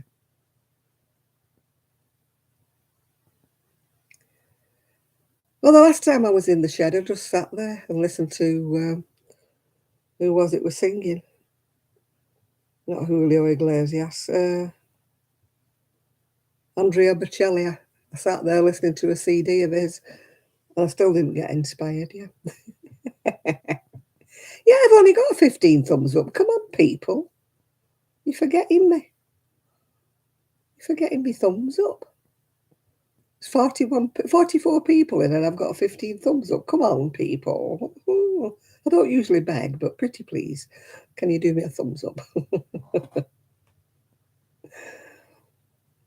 That's better. I've got 18 now.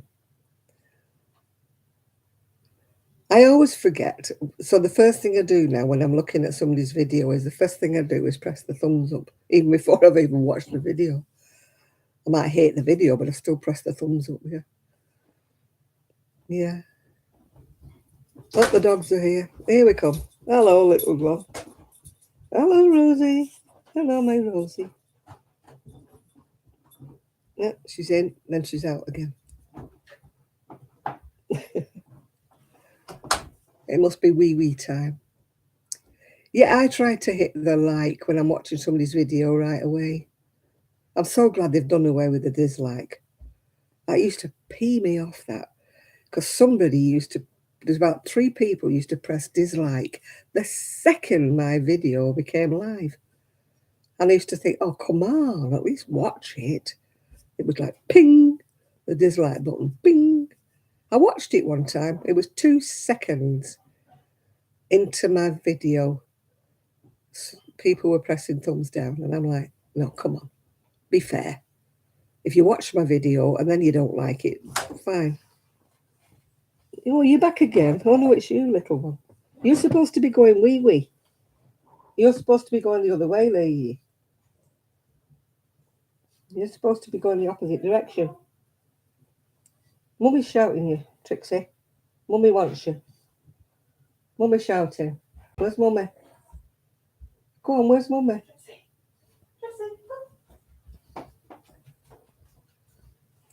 It was Trixie. You're making country ribs. Oh, that sounds nice. What's in country ribs? As opposed to ordinary ribs.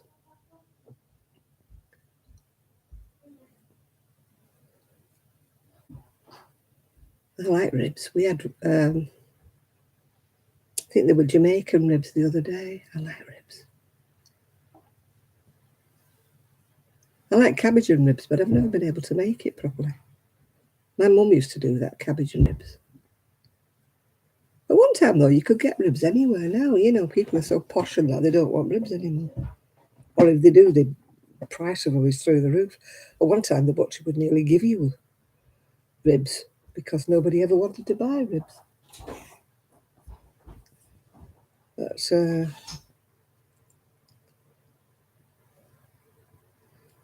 But now you have to pay a fortune for ribs. It's like all the cheaper cuts of meat. At one time, you get them for pennies because nobody wanted the cheaper cuts of meat, did they? And yet now, I mean, I used to buy a lot of brisket, you know.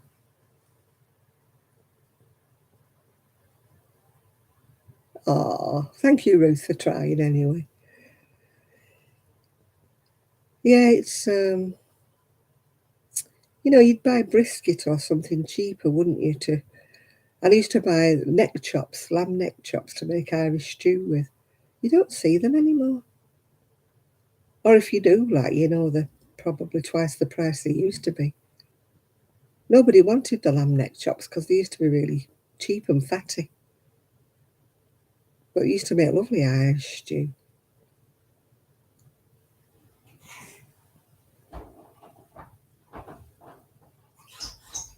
Yeah, they used to be cheap, didn't they? You used to be able to get them for nothing. Hi, Ruth. I think got wise, haven't they?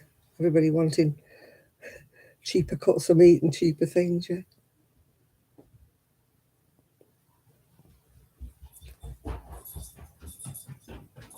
Oh, oh no, she's not back again. She's gone upstairs.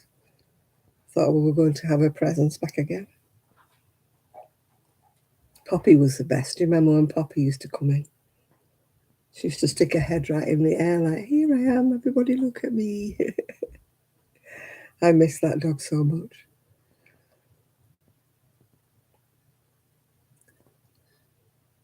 Oh, my friend sent me a picture of Gigi when he was 3 months old.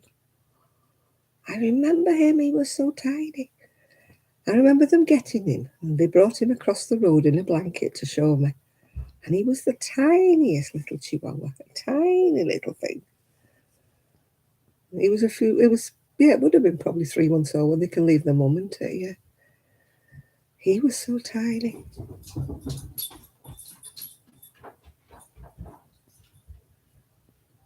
Yeah, you never see mutton anymore now. People don't let the sheep grow old, do they, anymore? They're all cold, aren't they?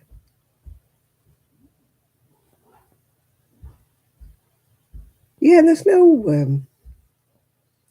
meat really on a chicken wing, is there? You know, you've got to. There's a lot of skin, isn't there? Crispy skin and that, and a lot of bone on a chicken wing, but there's not much meat. Because I used to buy thighs or drumsticks, you know, for chicken. Because you can't always afford the proper chicken, can you? You know, with the breast and everything. I used to buy drumsticks because they used to be quite cheap. They had quite a bit of meat on a drumstick, didn't you?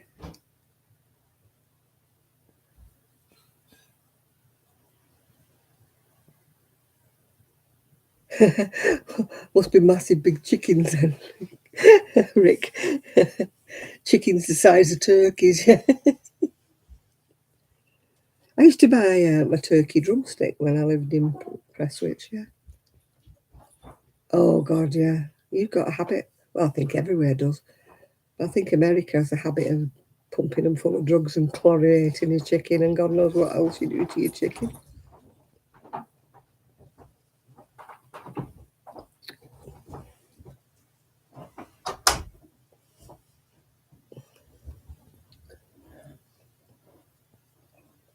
I mean, I'm not saying they don't do it over here, Rick. They probably do, but I don't think they do it to the same extent that they do in America. Bleaching your eggs, what's all that about? You're not supposed to wash an egg. They're porous, and if you bleach them, it goes through the eggshell into the egg. Because they're porous eggshells, you don't bleach them. What the hell's going on with that? Doesn't hurt anybody. You're not eating the feathers that's stuck on it or the bit of bird poo that's stuck on the outside of the egg. You're not eating that. You're cracking the egg. You're not eating the shell, are you?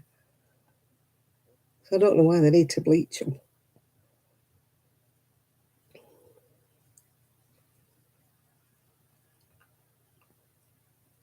Bleaching the chicken. I mean, are you obsessed with germs over there?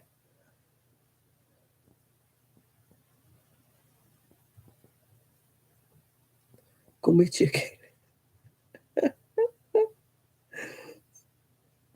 Sound more like ostriches. They've got big legs, don't they? Are you sure you're not eating a turkey or an ostrich leg?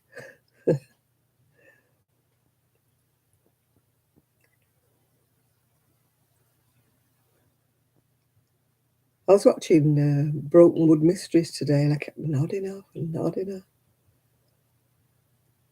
I was in bed at 11 o'clock last night. I fell asleep, but then I woke up at 3 o'clock. Could I get back to sleep? Could I, the devil? I was wide awake, wide awake, wide awake. And then eventually I fell asleep, and of course I went straight through, just turned the alarm off and went straight through till lunchtime nearly. But if you add up the hours I actually slept, I probably only slept the same number of hours. It's just I slept them all at the wrong time. But I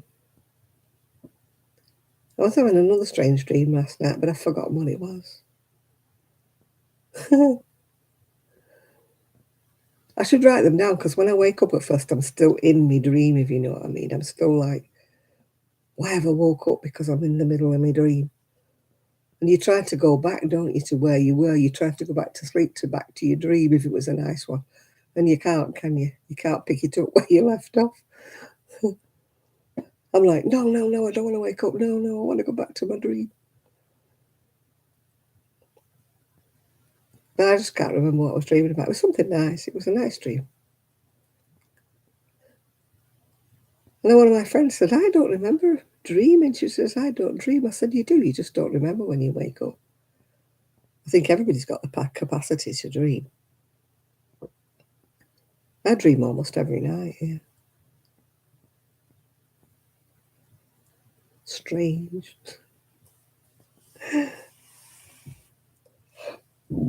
Oh, excuse me. That's because I'm drinking a fizzy drink. An ostrich leg. I used to buy turkey legs. They used to last me forever.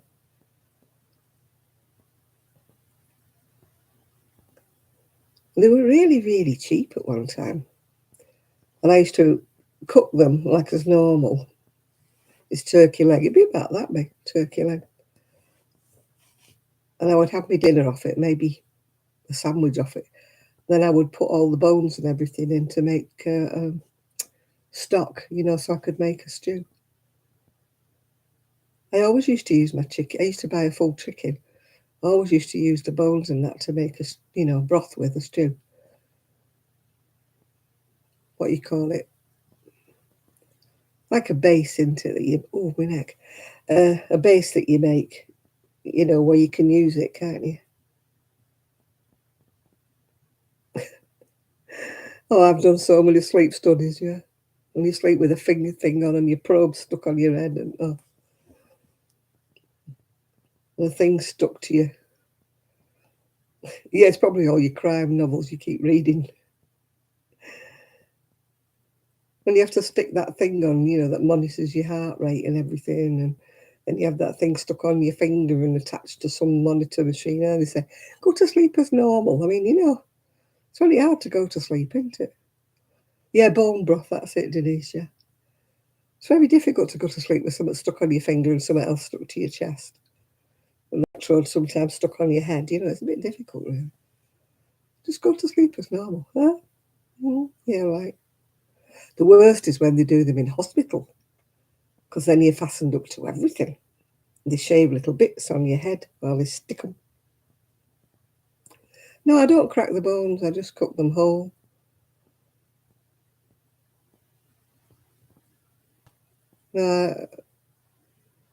I mean, I didn't often buy a turkey leg. It was usually chicken, and they just break up on the bones anyway, don't they? I used to just shove the whole carcass in, and then All the bits of meat that were on it used to fall off it because you boiled it. Yeah? It gives flavour to your broth. Then you can use that to make soup with and everything. Much better than using a cube. A lot of them cubes have got a funny taste to them, haven't they? You know, that you put in. It makes your stew taste the same. Yeah, I do mind whole. Although I have done it with drumsticks and whatever I happen to have in. Oh, bouillon cubes. Yeah, they taste salty, don't they, to me? They all taste the same. You can tell when there's been a bouillon cube put in. And those little pot things that you put, oh God, they're even worse. Little jelly pot things that you put in. You can't beat the Oxo Cube lady.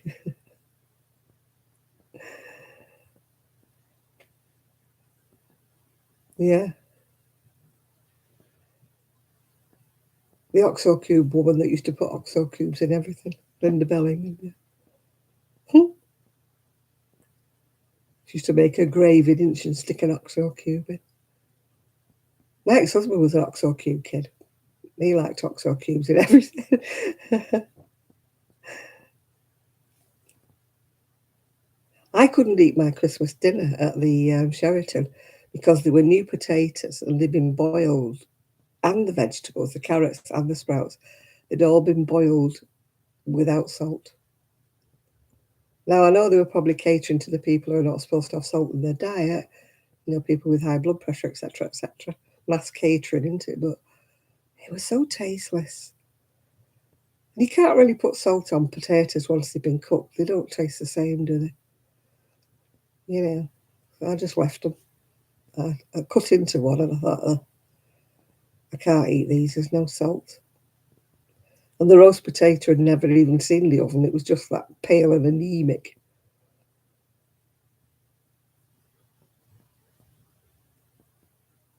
I don't like a lot of salt, Chris, but don't get me wrong, but I do like a bit of salt in me. You know, my vegetables and my potatoes when they're being cooked. My daughter-in-law's a bugger for not putting salt in things.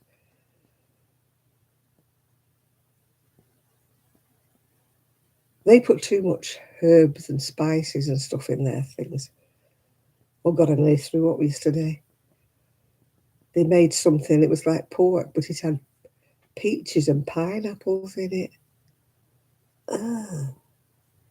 I can't stand pineapples. I was like, I had to fish them all out.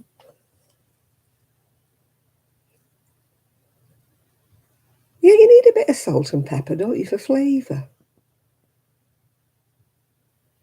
I mean, I've never been one that's poured salt on a dinner, not even on chips or French fries, as you would call them. I've never liked to, you know, some people get hold of the salt pot, don't they, and pour it all over the dinner. I've never been one like that. But I do believe in putting a bit of salt in me cooking, but not on it once it's been cooked, yeah. I mean, I will do that with soup, I must admit. If I have soup as a first course starter, I will, you know, if I'm in a restaurant, I will put salt and pepper in the homemade soups because they've done them without salt and pepper. Mm. They don't have any flavour.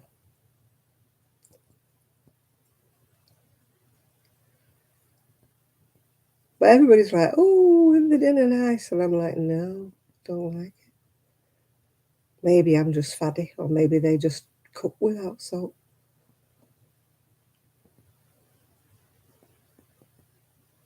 And the Christmas pudding was in a slice. It was about half an inch thick with some tasteless white sauce poured over the top.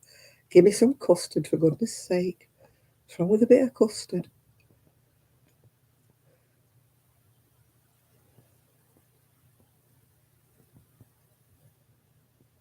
Oh, that doesn't sound like my kind of fun, Rick. Ambulances and car chases. That sounds something like my son would want to watch. Your grandma was heavy-handed with the salt. Yeah. A lot of people were. My dad was a bit heavy-handed with his salt as well. I thought well, it's the way they were brought up. Yeah, because your grandma's probably the same generation as my dad.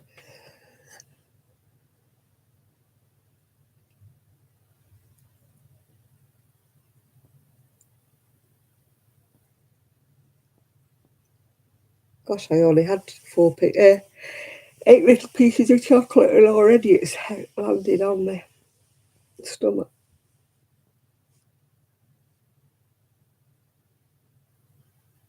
It was worse than your cooking, that's saying something, isn't it? Oh, I couldn't go vegan.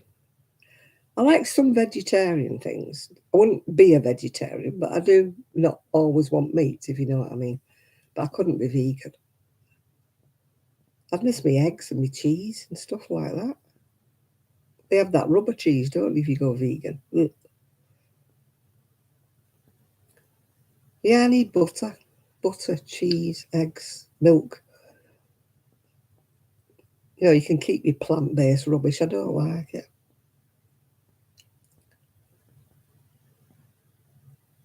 Your nut roasts and stuff like that. No, no. Almond milk, rice milk. Ugh, horrible.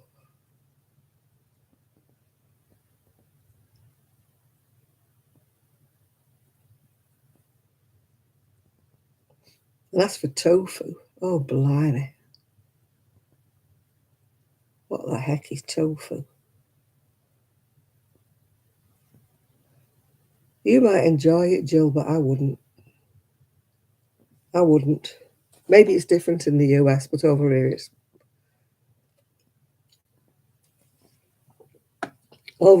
not good if you want to be vegan. Now, vegetarianism, I could do a bit of that. I like vegetables. But I don't understand this fake bacon and fake this and fake that. Why?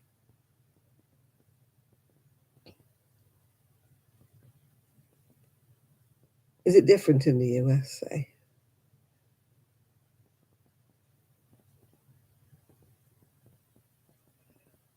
Or soy? Oh, I'm sure soy is not good for you. How do you milk an almond? I don't know. You must crush it to death somehow or other.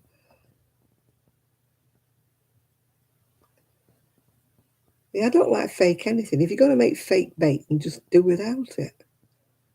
Why would you want to?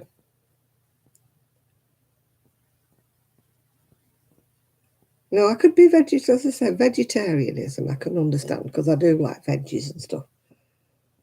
But I don't like, I couldn't just be a vegan altogether, no. As I said, I would miss my eggs and stuff too much. And I've tried different kinds of bread, and I'm not supposed to eat white bread because of the sugar that's in it, but I cannot eat the brown bread. I don't mind eating a bit of wholemeal now and again, but I can't be doing with it altogether. No,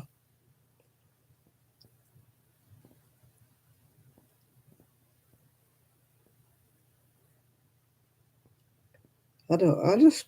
I think it depends on how you've been brought up, really. If you've been brought up a certain way and you've always ate that way, it's very difficult to suddenly change your diet. I mean, I'm supposed to cut a load of things out with being diabetic, but I don't. I'm thinking, I'm not doing it. I'm not doing it. I don't eat as many potatoes or rice or and I don't like pasta anyway. Um, I don't like rice much either. Rice is good for a pudding to me. I just don't like rice. And pasta. Oh no, do not like pasta. Well, that's for mac and cheese. Well, you can stick that right where the sun don't shine. Why do Americans have this passion for mac and cheese? Oh dear.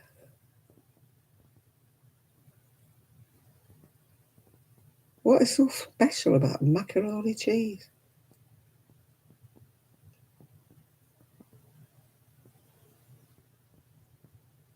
People who eat platefuls of spaghetti with a bit of tomato sauce sprinkled, tomato puree stuff sprinkled on the top. I'm like, no, No, no, no.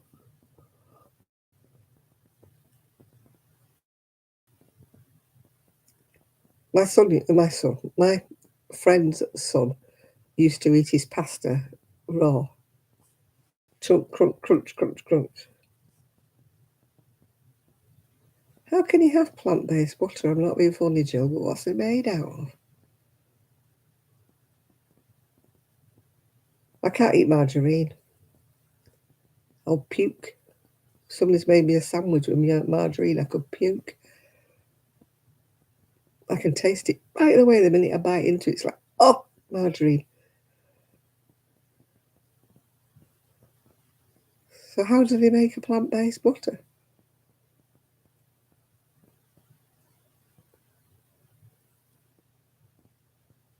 I don't know. I don't understand. Vegan cheese. It's like eating India rubber. Sunflower oil and pea protein. No. No, no, no, Jill. No, no, you won't convince me. No. I can't eat the margarine that's got sunflower oil or anything in it. It just makes me want to heave. I don't like sunflower oil at all.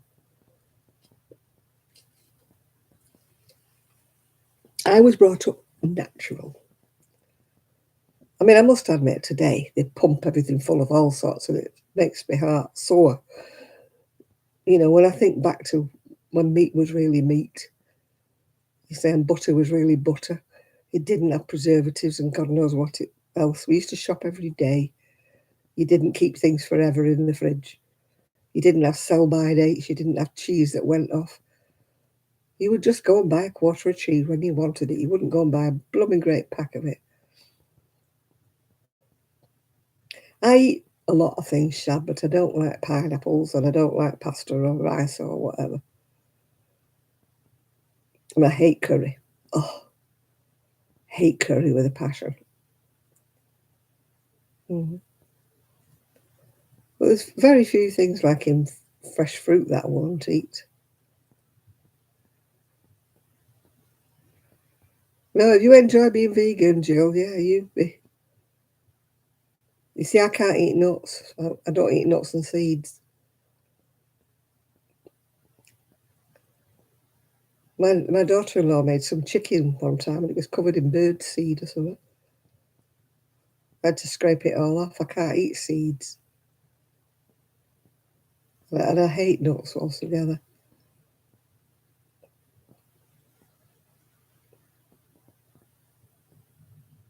I don't like any curry, Rick. I just don't like the taste of one of the spices that's in it. The only curry I can eat is a green Thai curry. Can't eat the red. I can eat the green Thai curry, and that's the only one I can eat. But everything else, no. I don't know what spices in the others, but they're, oh, no. My daughter-in-law made something the other day. It wasn't supposed to be curry, but she put a spice in it. No. I took a mouthful and pushed it away.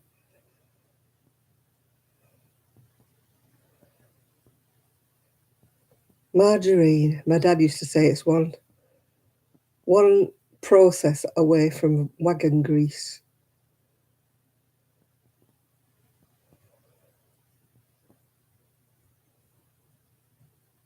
No, I tried the turkey bacon one time when I was on a diet one time and weren't supposed to have proper bacon. And I tried turkey bacon, but I wasn't impressed. I think I'd rather do without.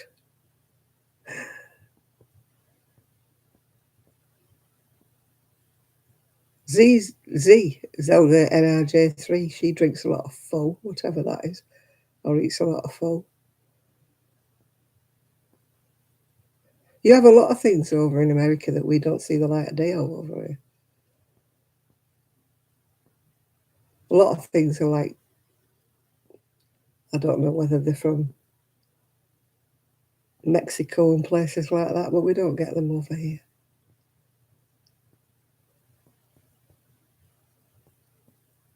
Mind we don't have the amount of restaurants and stuff that you have over there. We don't. eat as many takeaways and things, I don't think. We're getting a bit worse in the UK, but we don't do drive-throughs really or anything. There's only McDonald's here that drives through. And it's mostly the kids who eat that.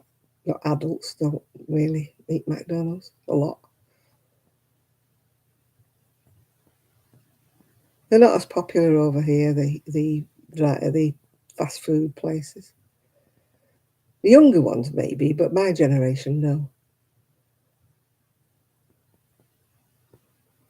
No, we don't have anything like that, Rick. Nothing. The only time we have a food truck is when it's a festival or something, yeah.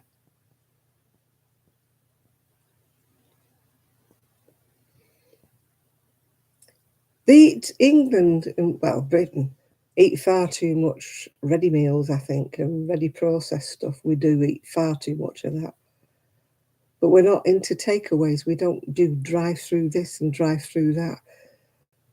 I mean, we don't have the money to sit and order takeaways every day. I used to have a friend, and every time I spoke to her, she was ordering a pizza, she was ordering this. She never used to cook at all. She never cooked anything. There was always something being delivered to the door. And I used to think, what you're always complaining you've no money, and yet you're just buying junk all the time. And she's going, yeah, but it's cheaper than buying ready. And I'm like, no, it's not if you make your own stuff. My daughter-in-law makes mostly our own stuff. We did have a takeaway in a way tonight. We went to the chip shop, which you don't have in America, but we have a chip shop, fish and chip shop. And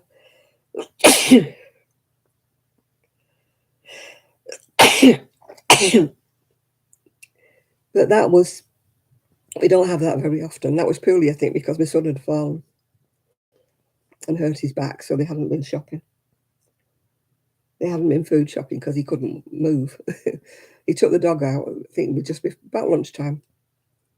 And he came back and he'd fallen. I don't know if he'd slipped or whatever.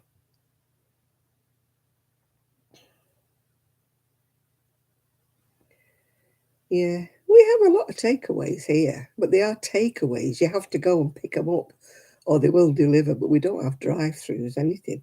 Just McDonald's that you drive through, that's about it, really. Even KFC, you have to order it or go and pick it up.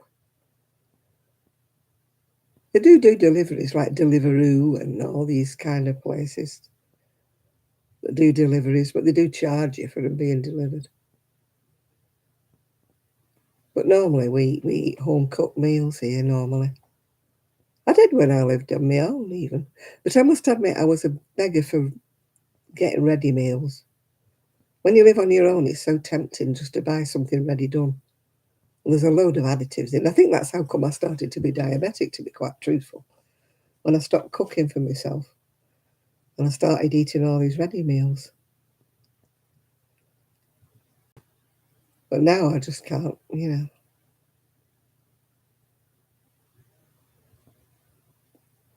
A lot of places here are very pet friendly. Everybody here has at least one dog. That's what struck me. I suppose because we're so near to the sea and it's so easy to take them to the beach and to walk up and down the seafront. Everybody has at least one dog here, sometimes two. So the pubs and that they are very sort of, well, I don't think they would get the trade if you didn't take your dog with you. Yeah.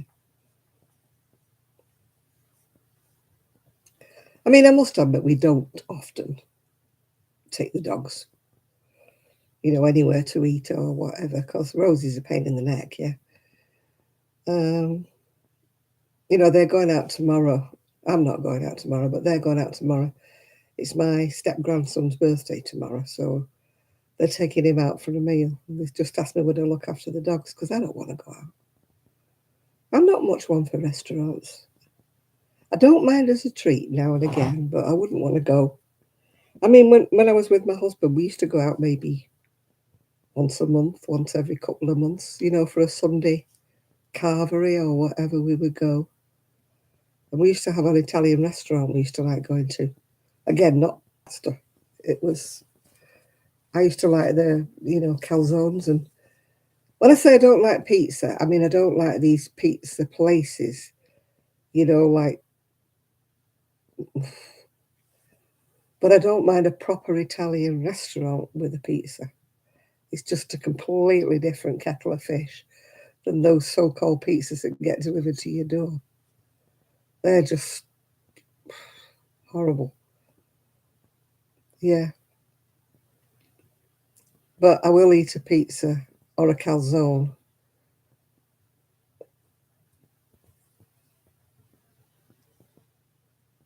A 21 grain toast. Oh, that gives me the shudders, that. I can't eat bread with any bits in it. My dad used to call it sweepings up off the floor that they chuck in the bread dough. I can't eat things with seeds in. Seeded bread and stuff like that.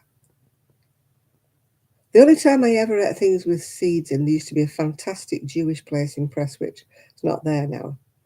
And they used to make bagels and they had poppy seeds on the top.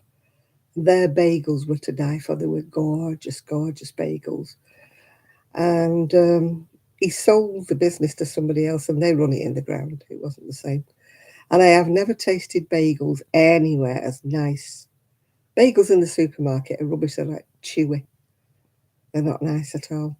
But a proper Jewish home baked bagel is the best thing in the world. They sell like New York bagels in the supermarket and they're just like chewy dough. His bagels were just, they didn't keep because the Jewish bread and that, they don't put any preservatives in. They don't. So you have to eat Jewish bread on that day. It's a bit like French bread. You have to eat it on that day, otherwise the day after it's inedible. Yeah. You can just about toast bagels the day after, that's about it. But the New York bagels we get over here in the UK, you wouldn't thank anybody for. They're like big, chunky, chewy things. They're probably nothing like your proper bagels, yeah. But a proper bagel made by a proper baker, not the stuff in the supermarket. They are gorgeous, yeah. But this Jewish baker, I mean, they used to queue out the door. Queue out the door. No matter when you went, yeah. They used to do a fantastic, like a scone that was full of this like cream cheese inside of it. Oh God, that was gorgeous. I've never seen any of them since anywhere else except at this one particular bakery. Ah, they were gorgeous. I could have just sat and ate them. Oh, it wasn't just cream cheese. They used to put something with this cream cheese, yeah, and it used to be in the middle of this scone. Oh, not tofu, no, no, sorry, not with you with that. Tofu and soya gives me a back taste. I eat it and it tastes okay, and then I get this vile taste in my mouth after I've eaten tofu or soya. And I can't get rid of it. It's like, oh, I don't know what happens to it. It must change in my stomach or change.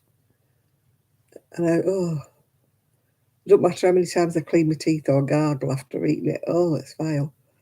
I can't. I did a taste test once with this woman with some yogurt stuff that was made with soya.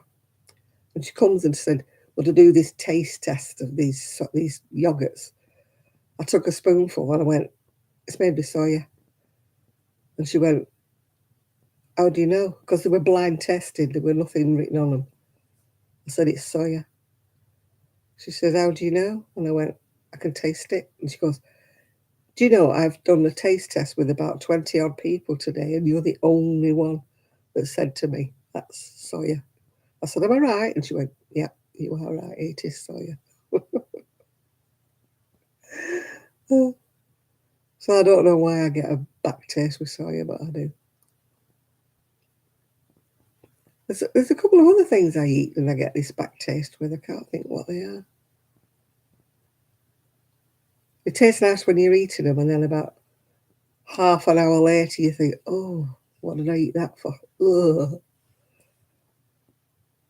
And I'm trying to think what else it is that I eat that gives me that. I'm fed up with his tooth. She took the wobbly tooth out, and there's a little tiny piece of tooth left in. And she said, well, I've got to numb it all. I can't do it now. I'll have to numb it all and do an extraction. And I thought, I'm not going back. But it's trapping food, you know, in the dip.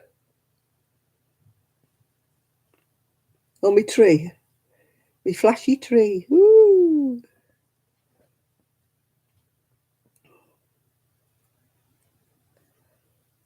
Oh, smoky. Yeah, the smoky taste of the. I don't like burgers. I do not like burgers. If I have to have a burger, I will have a chicken burger or a fish burger. I never ever eat a meat burger. I don't like burgers anyway. I just don't. It's not my go-to thing. If I go to KFC, I'll have a. Well, they don't do them anymore. They're McFlurries. I'll have a McFlurry or I'll have a milkshake, but I don't eat there as a rule.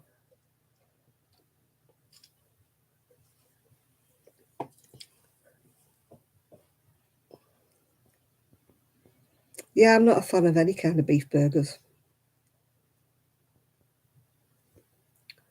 I'm just not. I think it comes from. I never liked them much anyway, and then when we had that mad cow disease thing that was going on that they reckon was coming from burgers, I just wouldn't eat them after that. Just would not eat them. Oh, steak's really expensive over here. I've stopped eating it now because my teeth are breaking up. So I haven't got, you can see that, look at that, broken in half. So I haven't got the tooth. Oh, look, lipstick.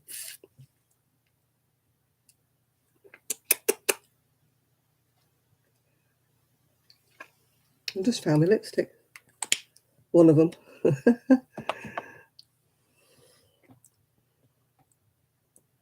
No, I won't eat the one from the butcher's. Yeah, they stick anything in a burger. My dad was a butcher, so he put me off. He put me off burgers because he used to make them.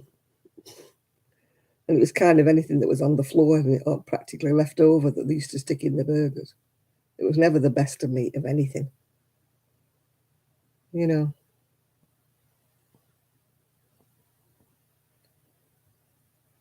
Oh, yeah, we had mad cow disease. Everybody was getting that, weren't they? A couple of people were, well, quite a lot of people died with it. It went to the brain, didn't it?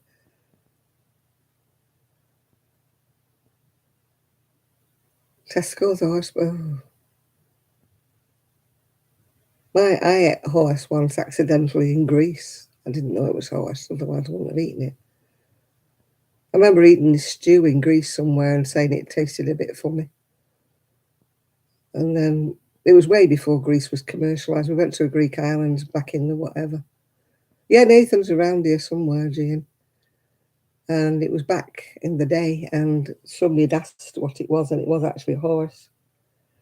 So I did accidentally eat horse meat once. I wouldn't eat it. I've eaten it if I'd have known it was a horse. Goat's bad enough. I used to date a West Indian lad once who liked curried goat. Ooh. Yeah, horse meat. It was in Skiathos. But I'd eaten this stew and I thought it tasted a bit weird. And we got one of the blokes on the flotilla to ask what it was. And it was horse. Oh, horse stew. Well, he must have had horses somewhere. We never saw a cow all the time I was in Skiathos. I never saw a cow.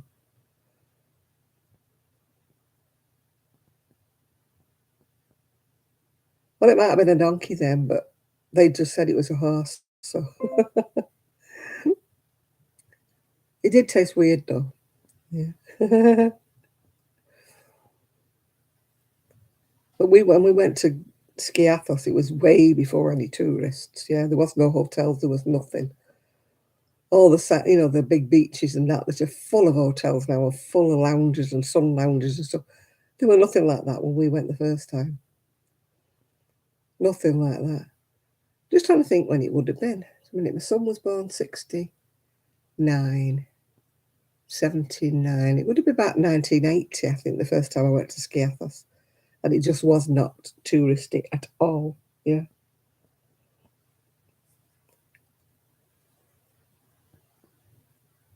Yeah. You had to eat in cafes that the locals ate in. Cook monkey brains, oh no. I mean, they used to eat all sorts back in the war years when there was no, they used to get sheep's heads and boil them up to make stew and stuff. Oh, thank God I don't think I ever ate that. Oh, liver we still buy liver, don't we? I don't like liver particularly, but all kinds of offal used to get eaten here. Same with tripe, isn't it? That's cow's bellies, tripe used to get eaten. I mean, during the war here, if you're in America, you've got no understanding of what it was like during the war, where there was absolutely nothing. I mean, I once posted the rations online, what people were allowed. And somebody in America said, "Oh, was that your daily ration?" And I went, "No, that was the week." Yeah. That was what you got for a week, like a little tiny bit of cheese and a tiny bit of butter. That was for the week, not for a day, week. And people got very, very sort of inventive with what they ate. They ate a lot of vegetables if they could get them. And if you had hens, you could get some eggs sometimes if anybody in the family kept hens. There was a lot of illegal kind of pig keeping and illegal slaughtering of things. Yeah, we ate a lot of tongue. We ate a lot of anything you could get your hands on, really, basically, yeah.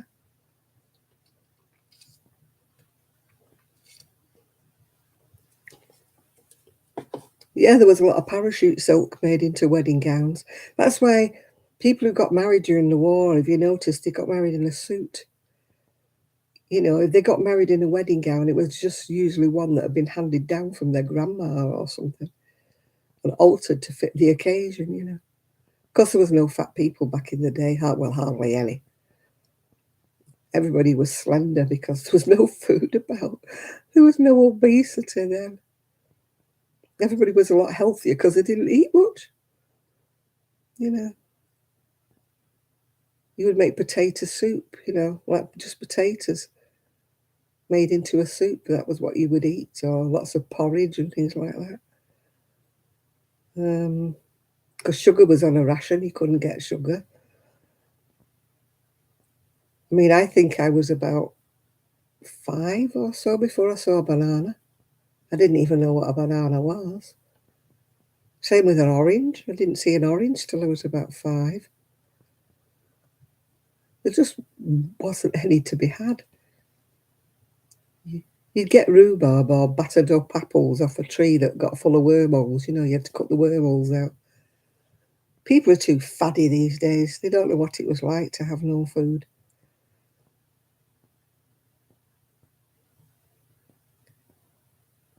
Yeah, there was a lot of black market stuff, but that was mostly not food. That was mostly like stockings and chocolate and stuff like that for the black market, yeah.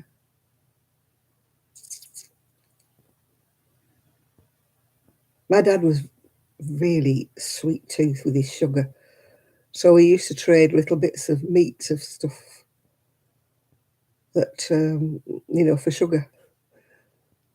Because my aunties didn't take sugar in the tea, so they used to get their ration of sugar and they would trade it with my dad for a bit of meat or something, yeah. Oh, God, we should go back.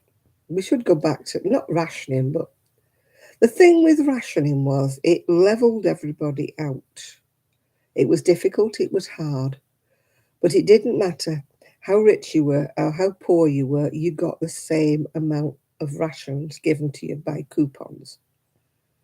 So it meant that the food was shared out more evenly.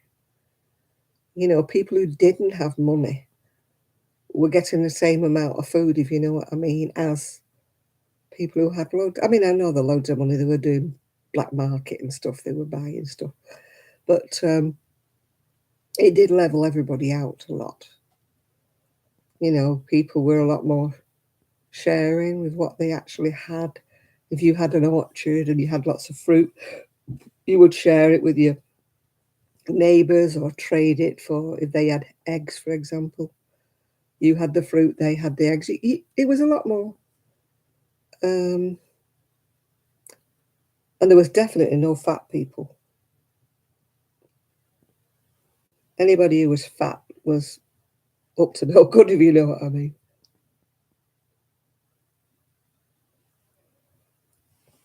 I mean, I wouldn't like it to go back to that, but, you know, it's like these food banks that they've got now. You get people going in the food banks and they don't want fresh veg, they don't want this, they don't want that. And because they're not given junk to eat, they don't know what to do with it. You know, they have no idea how to spread a bit of money about. You know, to make a pan of soup, to make a pan of stew. They have no idea. Yeah, mad cow was around once. It's a few years back now, though, isn't it? Mad cow disease. Yeah. Yeah, but a mum today with 3 or 4 kiddies, and she's like, oh, I'm so poor, I can't afford McDonald's, I can't afford this. And I'm thinking, it wasn't even an option with us. You know, you just got vegetable soup or vegetable stew, or if you were lucky, it had a bit of mint sprinkled in it, you know. Everything was put into a pie, you know, like pastry, because I think you still could get flour, I think. Bread was all home baked and homemade, because that was kind of rationed if you went to the shops. But we ate a lot healthier in a way, because nothing was processed and nothing was, you know, we all ate a lot less. I mean, now it's just obesity. Everybody eats one potato more than a pig, don't they now? You see them with the plates piled high and you're thinking, oh my God, you know, that would have lasted a family for a week near enough. You know, they piled it on the plate. And I tell you what, there's a lot of fat people. Right? I don't mean my little area here, but the minute I go into Fleetwood or the minute I go into Cleveland, there's a lot of fat people. Fat. Not obese, not pleasantly plump, fat. And some of them are like women in their 20s, you know, and they've got kiddies with them. And I'm thinking, you're not going to see 60, you. Your kids are not going to see you grow up. You're going to have had a heart attack before then. You know, we're talking good 20, 30 stone girls, you know. And I'm like, oh my God, do something. You know. I know you've got the problems in the US as well. I mean, this is my £600 life. There wouldn't have been any of that when I was a kid. Nobody would have been £600. Nobody could have got that big.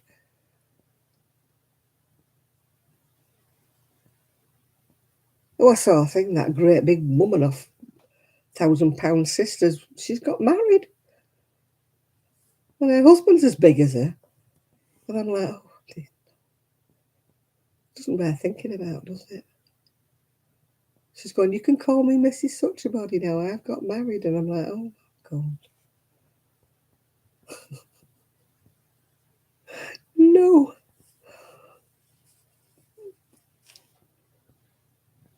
Yeah, I do watch that sometimes, My £600 Life. And they get offered the chance of bariatric surgery, don't they? And they won't stop eating.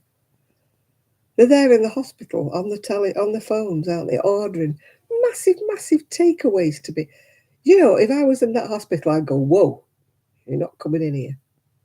No, you're not delivering in here. You're not at the door. No.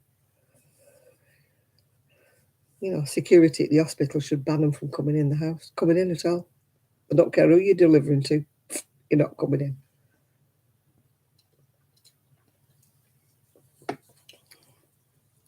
Unless they could prove that they were ordering fast food for one of the nurses or one of the doctors or something like that, they shouldn't be allowed in there. I mean, they're ordering pizzas like that. It's meant for about 6 people. And sitting there scoffing them. And they're supposed to be losing weight for having this bariatric band thing. And I'm like, you're being offered this chance. There's lots of people out there who would love to have that chance. And you're just messing about. I'd just say, get out.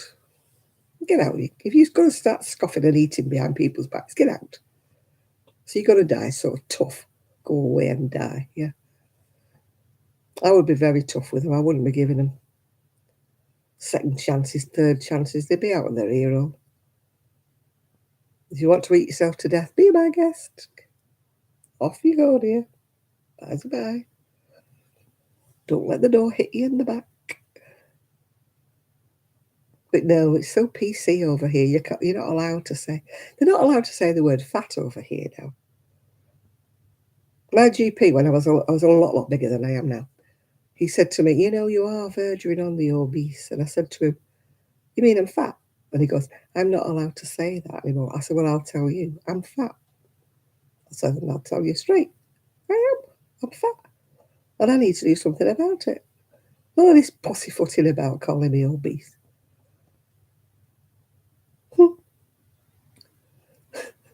That reminds me of one of the people in the knit club I used to go to. She's bordering on the massive. And she went in hospital and she come out and she said, the doctor says I'm a beast. I thought, yeah, you are. Not obese, a beast.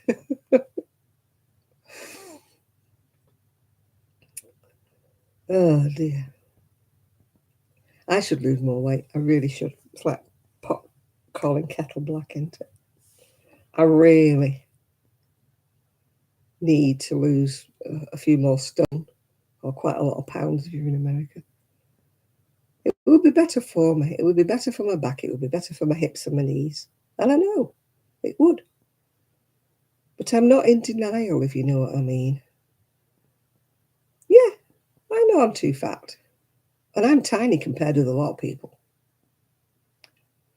Yeah, make them pay. If they say they can't afford this, I will stop buying all them pizzas then.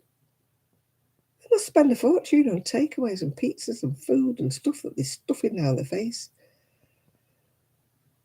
I blame whoever it is who is enabling them, yeah? Whether it's their spouse, their daughter, their whatever.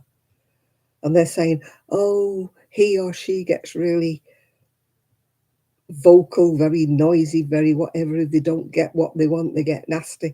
I'd think they'd have to get nasty because they'd either have to get out of bed and go to the front door to pick up the delivery if they'd ordered it, or they don't get it, yeah? I mean, if it was my son, there would be no way on this earth I would go and get him a load of food. He could shout at me, yell at me, bawl at me, do whatever he wanted, but I still would not go out and buy him a pile of food.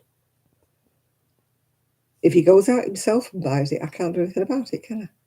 But if he ever got to the stage where he was too fat to like go out the door and that, and I was supposed to be looking after him, no, I wouldn't be buying it for him. Sorry, but I wouldn't. Maybe I'm a cruel mother, I don't know. But you have to be cruel to be kind, don't you? You know, if they're going to bully people, oh, I have to buy it because they bully me and that. No, they're in a bed. They can't get out of bed. How can they bully you when they're in the bed? They can't chase you. They can't run you down the street, can they? It'll be, well, I'm not buying it for you. Nah. If you can get out of that bed and walk for it, yeah, then you can get it. But otherwise, you're not having it.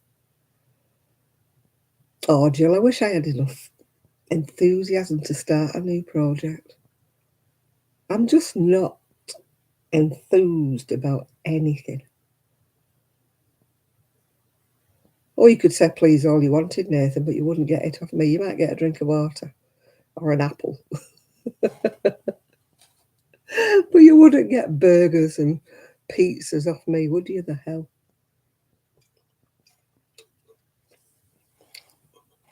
Where do they get all the money from? If they can't work, where do they get all the money from? To buy all these takeaways. It's a mystery. It's a mystery. It's a mystery.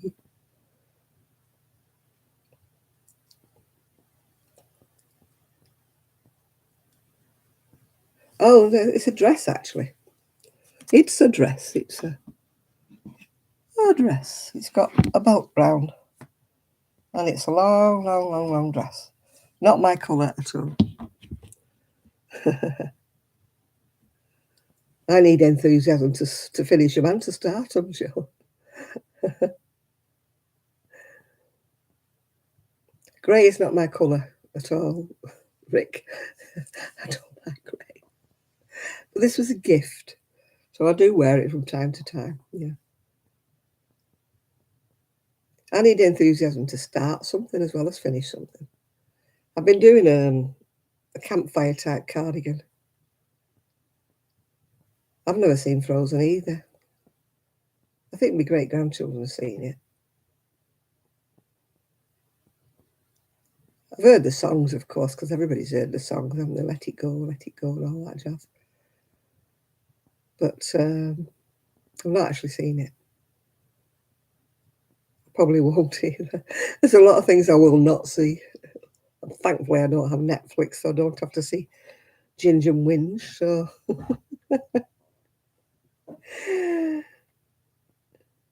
I can't help but read bits about them that I don't want to watch them. I believe it's very boring. So yeah, I'm crocheting a campfire cardigan, but I've lost the enthusiasm for it. I've done one side and part way the other side. I just can't get into the. Oh, he's a under my thumb. He's not a man. He needs to grow a pair. If my son let my daughter-in-law talk about my family, he'd be more than disowned. Shows absolute and utter. It's just not right, is it? Bad taste, bad manners, bad whatever. No, he can whinge all he feels like it. Whinge, whinge, whinge. Give them 5 years, they've got to be bankrupt and not have any money at all. Who the heck's going to pay for him whinging away there? It's only the same old rubbish he keeps hashing over and hashing over. He's got nothing new to say, has he? So who's going to be paying him in another few years' time for the same old boring bird poop? Yeah. Oh, yeah, if he came from a normal family, he'd have had his backside kicked. I tell you, if it was my son and he let his wife do that to my family, he wouldn't be part of my family. He'd be. And why should he get money? Why? If you were in a firm and you didn't want to be part of that firm and you decided to leave, that firm would not keep paying you. That firm would say, bye-bye. Hope you enjoy your new life. Bye-bye. Earn your own money. Earn your own life. Bye. No. No patience. American can keep him. Keep her and all. And I do hope he doesn't come back for the coronation.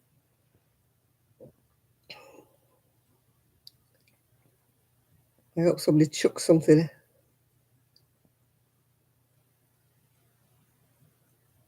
Oh, they're boring, Rick. They're just rehashing the same old you know what. They've got nothing new to say. Will he? Will he be invited? They're talking about he won't.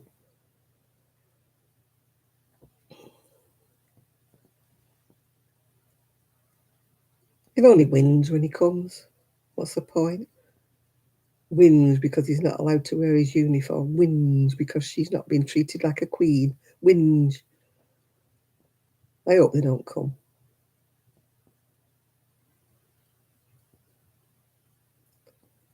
I mean, they're living on handouts and money and stuff.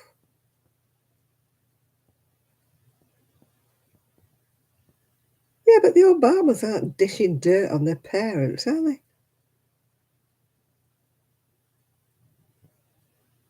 If they got something interesting to say, I wouldn't mind, but they don't. It's just the same old whinging, boring content. Nobody understands me.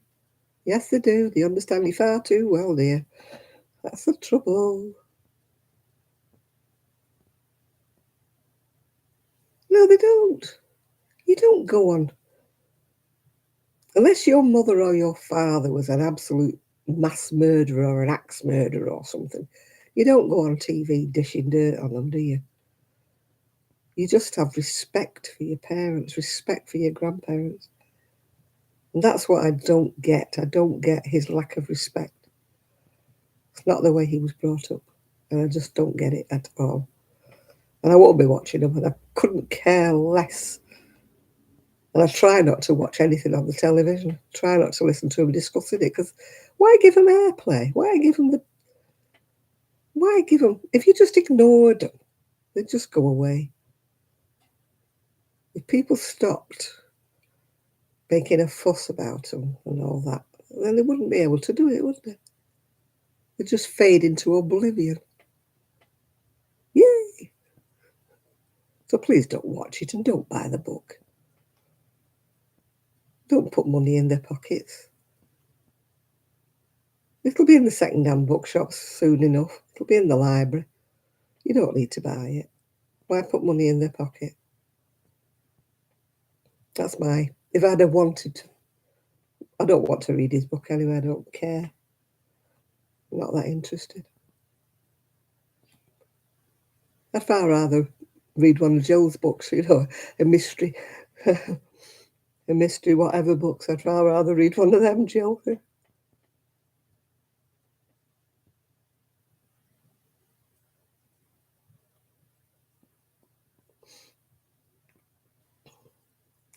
Well, Tyler Perry's more fool then. If he's paying for their housing, he's more fooling. How long will he put up for that before he tuffs them out saying, you're not paying any rent, bye, you go.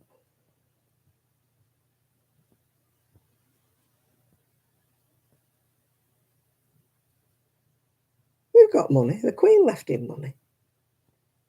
His mother left him money. He's got enough money. Or he would have if he wasn't married to somebody who pays so many $1 million for a frock. Yeah. If she went shopping at Primark or Shein, she'd be fine, wouldn't she, Oh dear, like the rest of us, we'd make that money last, wouldn't we? If that was us, sent into exile with the kind of money he got sent into exile with, we'd be okay. We'd be set up for life.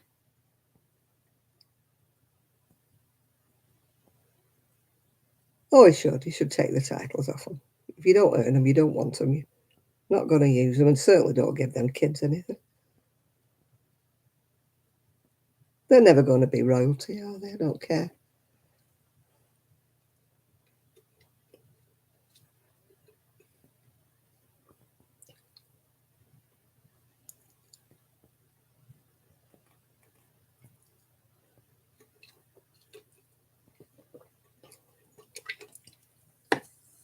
Yeah, I prefer to. I've got a mental picture of you, Jane, with your hair like stuck out like Johnny Rotten. Right, see you later, Rick. Oh, it'll be Christmas Eve the next time I'm on, won't it? Oh, never thought about that. You're right there, Rick. You're right. I will be here Christmas Eve because I'm not going anywhere. So I will be here. So unless you're going out partying, all of you that've got better lifestyles than I do, then I shall be here talking to myself, yeah.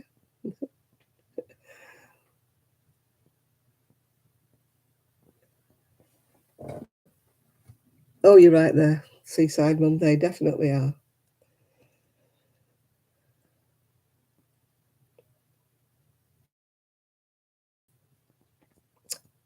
Oh, I keep. No, I don't like that. Feel sorry for me. I don't feel sorry for him at all. Poor little rich boy. Who's she? Two-bit actress. She weren't very much good in Suits, was she? So she's not exactly Hollywood, is she?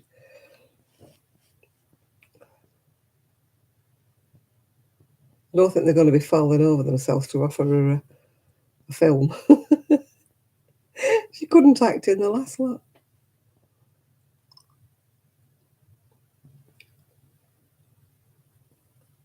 No, not interested. So has anybody got any plans for next Christmas Eve, or will you all be here with me?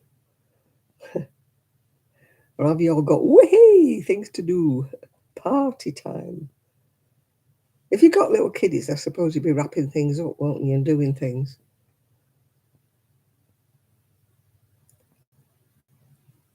I might wrap things up. Well, I can't do tomorrow because I've got the dogs, haven't I? I'm just going to say I might wrap things up tomorrow when they've gone out. Get things wrapped up with labels on them, then I don't have to do it. I've got one present coming tomorrow. That's for my daughter-in-law.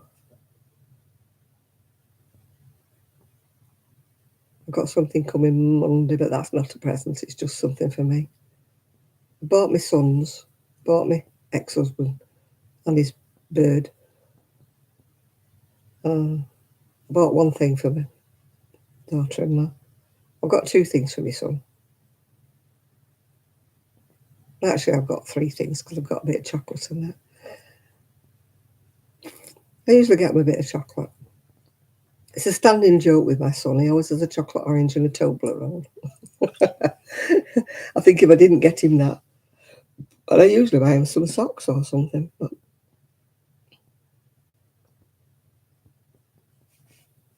you're late getting your packages done. I've got some things, but I'm not buying for my nieces this year. We made a pact that, they're in London and everything now. So it would have to everything would have to get sent down by post, and everything would have to get sent up for me by post. So we just decided to draw a line under it. Buying Christmas presents for each other, really. Well, can I get paid multi-millions? I'm good at whining. Well, according to some people, I'm supposed to be whining.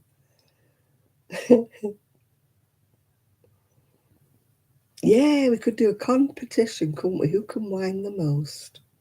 I'm afraid there wouldn't be any prizes. We're not doing a raffle. Oh, dear.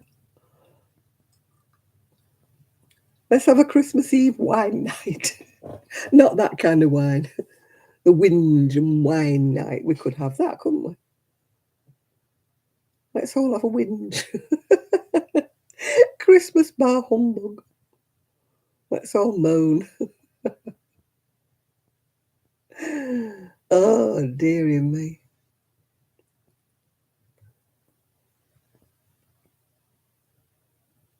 My calendar's arrived for next year anyway. It's one of Skiathos. It's a guy who does paintings of Skiathos. I had one last year, so I've got one this year. I mean, last year I also had the Foxes Afloat one. Oh, you're going to bring fake cheese? No, you can keep your fake cheese. Pardon me if I take a miss on the fake cheese, yeah. You bring anything with vegetables in, I might eat that. But not fake cheese. I'll probably still be eating this chocolate, so I'll bring that.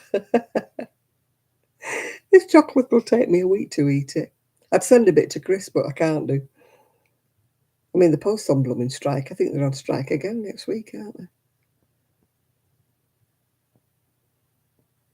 That's why I haven't put anything. I was going to put some of my yarn and stuff on eBay, and I thought there's no much point until after Christmas, till the Royal Mail has stopped striking. Because if you sell anything, you can't get it sent, can you? That's one reason why I haven't bothered, putting any more of a crocheting on. All right, see you, Jane. See you Christmas Eve. That's one reason why I haven't bothered doing anything really, putting my wool and stuff on eBay, because you can't guarantee that if anybody buys it and they want it for Christmas, they're not going to get it, are they? I mean, there's only like a week to Christmas and they're all on strike. So, I mean, I ordered a parcel from Boots the Chemist, with some stuff in for my ex-husband and his bird. And it's been 3 weeks. It finally came yesterday. Oh, are you leaving us? You going now, Joe?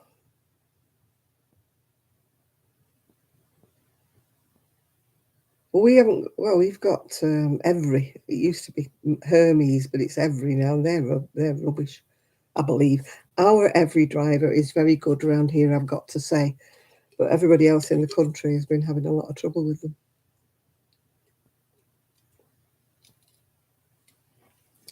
I mean, they tried to tell me when I was putting something on eBay to sell that I should be using, an alternative carrier.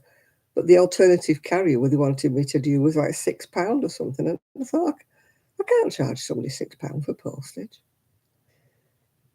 You know. So it's Royal Mail and take your chances. It'd probably ease off in the new year anyway when they stop striking. Unless they've got any more planned for New Year, but it won't have the same impact. They're just doing it now because it'll have an impact on the Christmas post, aren't they? We get no post for about 4 days and then we get a bump of it coming through the letterbox.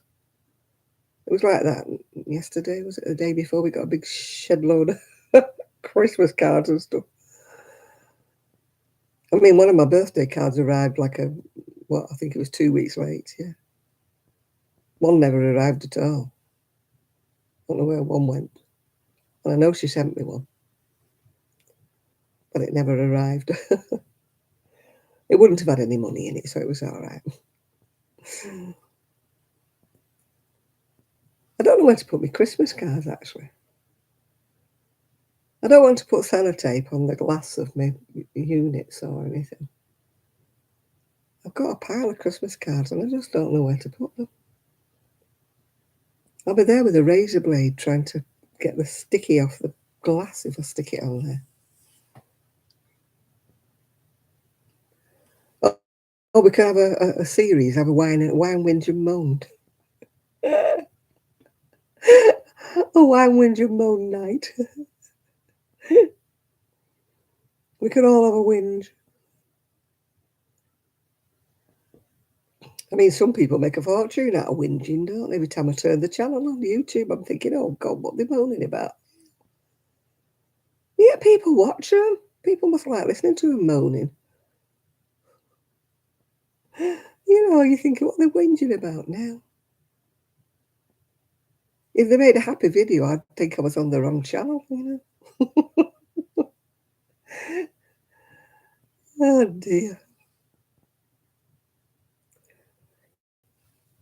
You think to yourself sometimes when you listen to some of these channels, are they just is it misfortunate, or is it just them that have everything happening to them? Or is it just that they make a mountain out of a molehill every time something little happens to them? You know, I'm the opposite, If I fall flat on my face, I think it's hilarious. Once I pick myself up, obviously. Well, not pick myself up, once somebody's picked me up.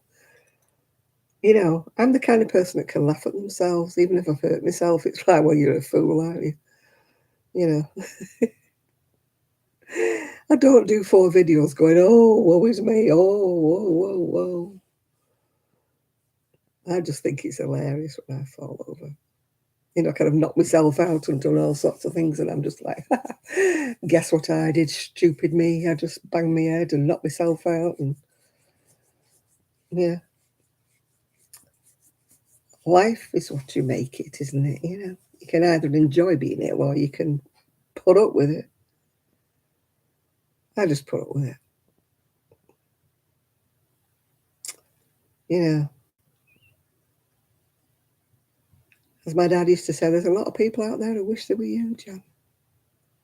Wish they were you. You haven't got anything to really moan about. Oh, there's a lot of people in the graveyard would love to be you. That was one of his sayings, yeah. When I used to say, this, I used to say,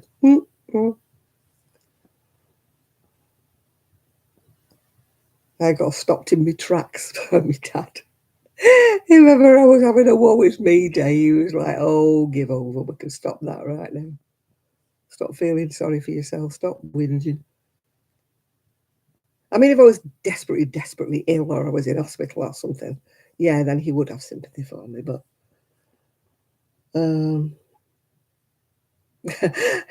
somebody once said I've got the kind of voice that I should read bedtime stories so that they would all fall asleep. I didn't know whether that was a compliment or whether that was not.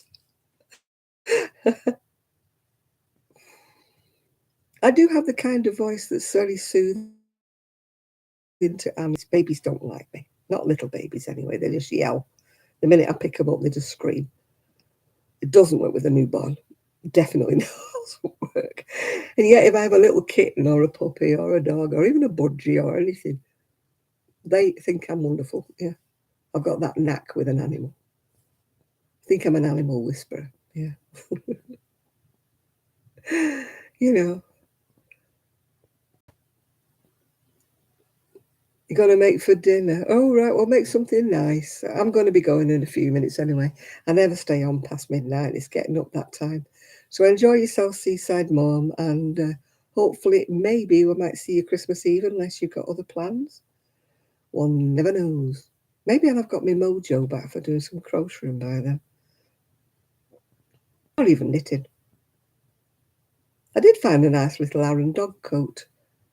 It was knitted, for Trixie Belle because she doesn't like the cold. Excuse me, doesn't like the cold. I made her a crocheted coat while she was little, but I don't think it'll go around her anymore. She's a bit of a chub now. She's not fat. She's just heavy. Oh, God, is she heavy? She loves to sit on my knee. She absolutely adores to sit on my knee. And she weighs a ton. She's a right chunky monkey. Where's our Rosie? Our Rosie will never be fat. She's skinny mini. Oh, somebody's coming down the stairs again. There's no groaning, so it can't be Ian. He does a moan every step. Oh, oh, oh. So it can't be him. It must be my daughter-in-law. Somebody came silently down the stairs. He's a right martyr, though. I said to him, do you want some of this analgesic gel stuff, to put on your back? No, I don't want anything. Do you want the heated pad for your back?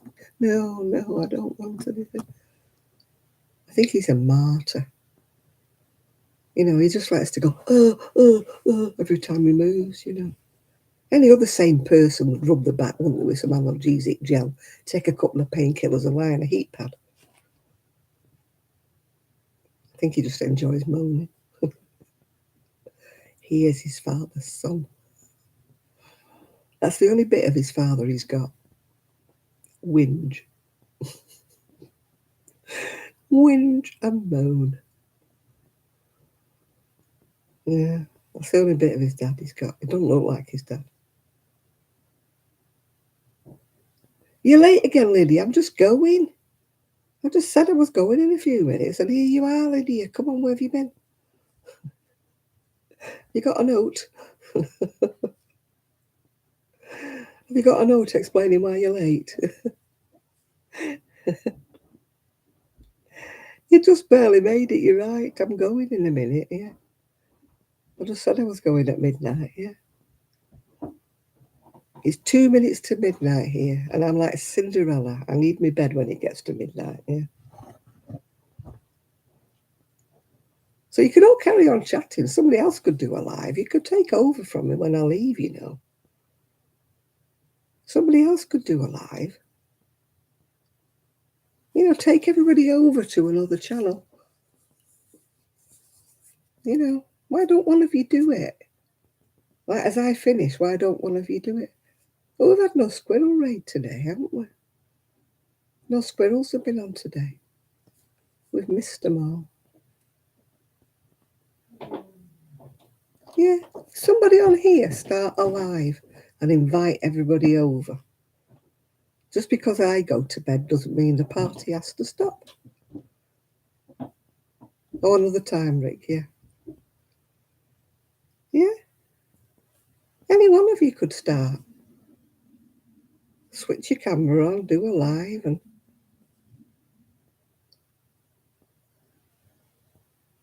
oh, the squirrels went on to somewhere else, yeah. Well, you know, they're entitled to go where they want out the Chris. They don't have to come here. It's just unusual that nobody came in, that's all. Yeah. Yeah, it's unusual they didn't say hello, isn't it? But never mind. They can go wherever they wish, can't they? You know. It's not compulsory to come to see me. Oh, she was having a baby shower raffle, yeah. Right, people, seeing as nobody's going to take over from me, Jill's disappeared, so it could have been Jill. But she's not doing it. So anybody else want to do a live, please feel free to take over. Invite everybody over to your live and start a live. I think you should start one, Chris. I think it's your turn to start doing a live, yeah? Well, we could have got Shad to do one, couldn't we? But I think he's disappeared. Yeah. I don't know anybody else who will do one.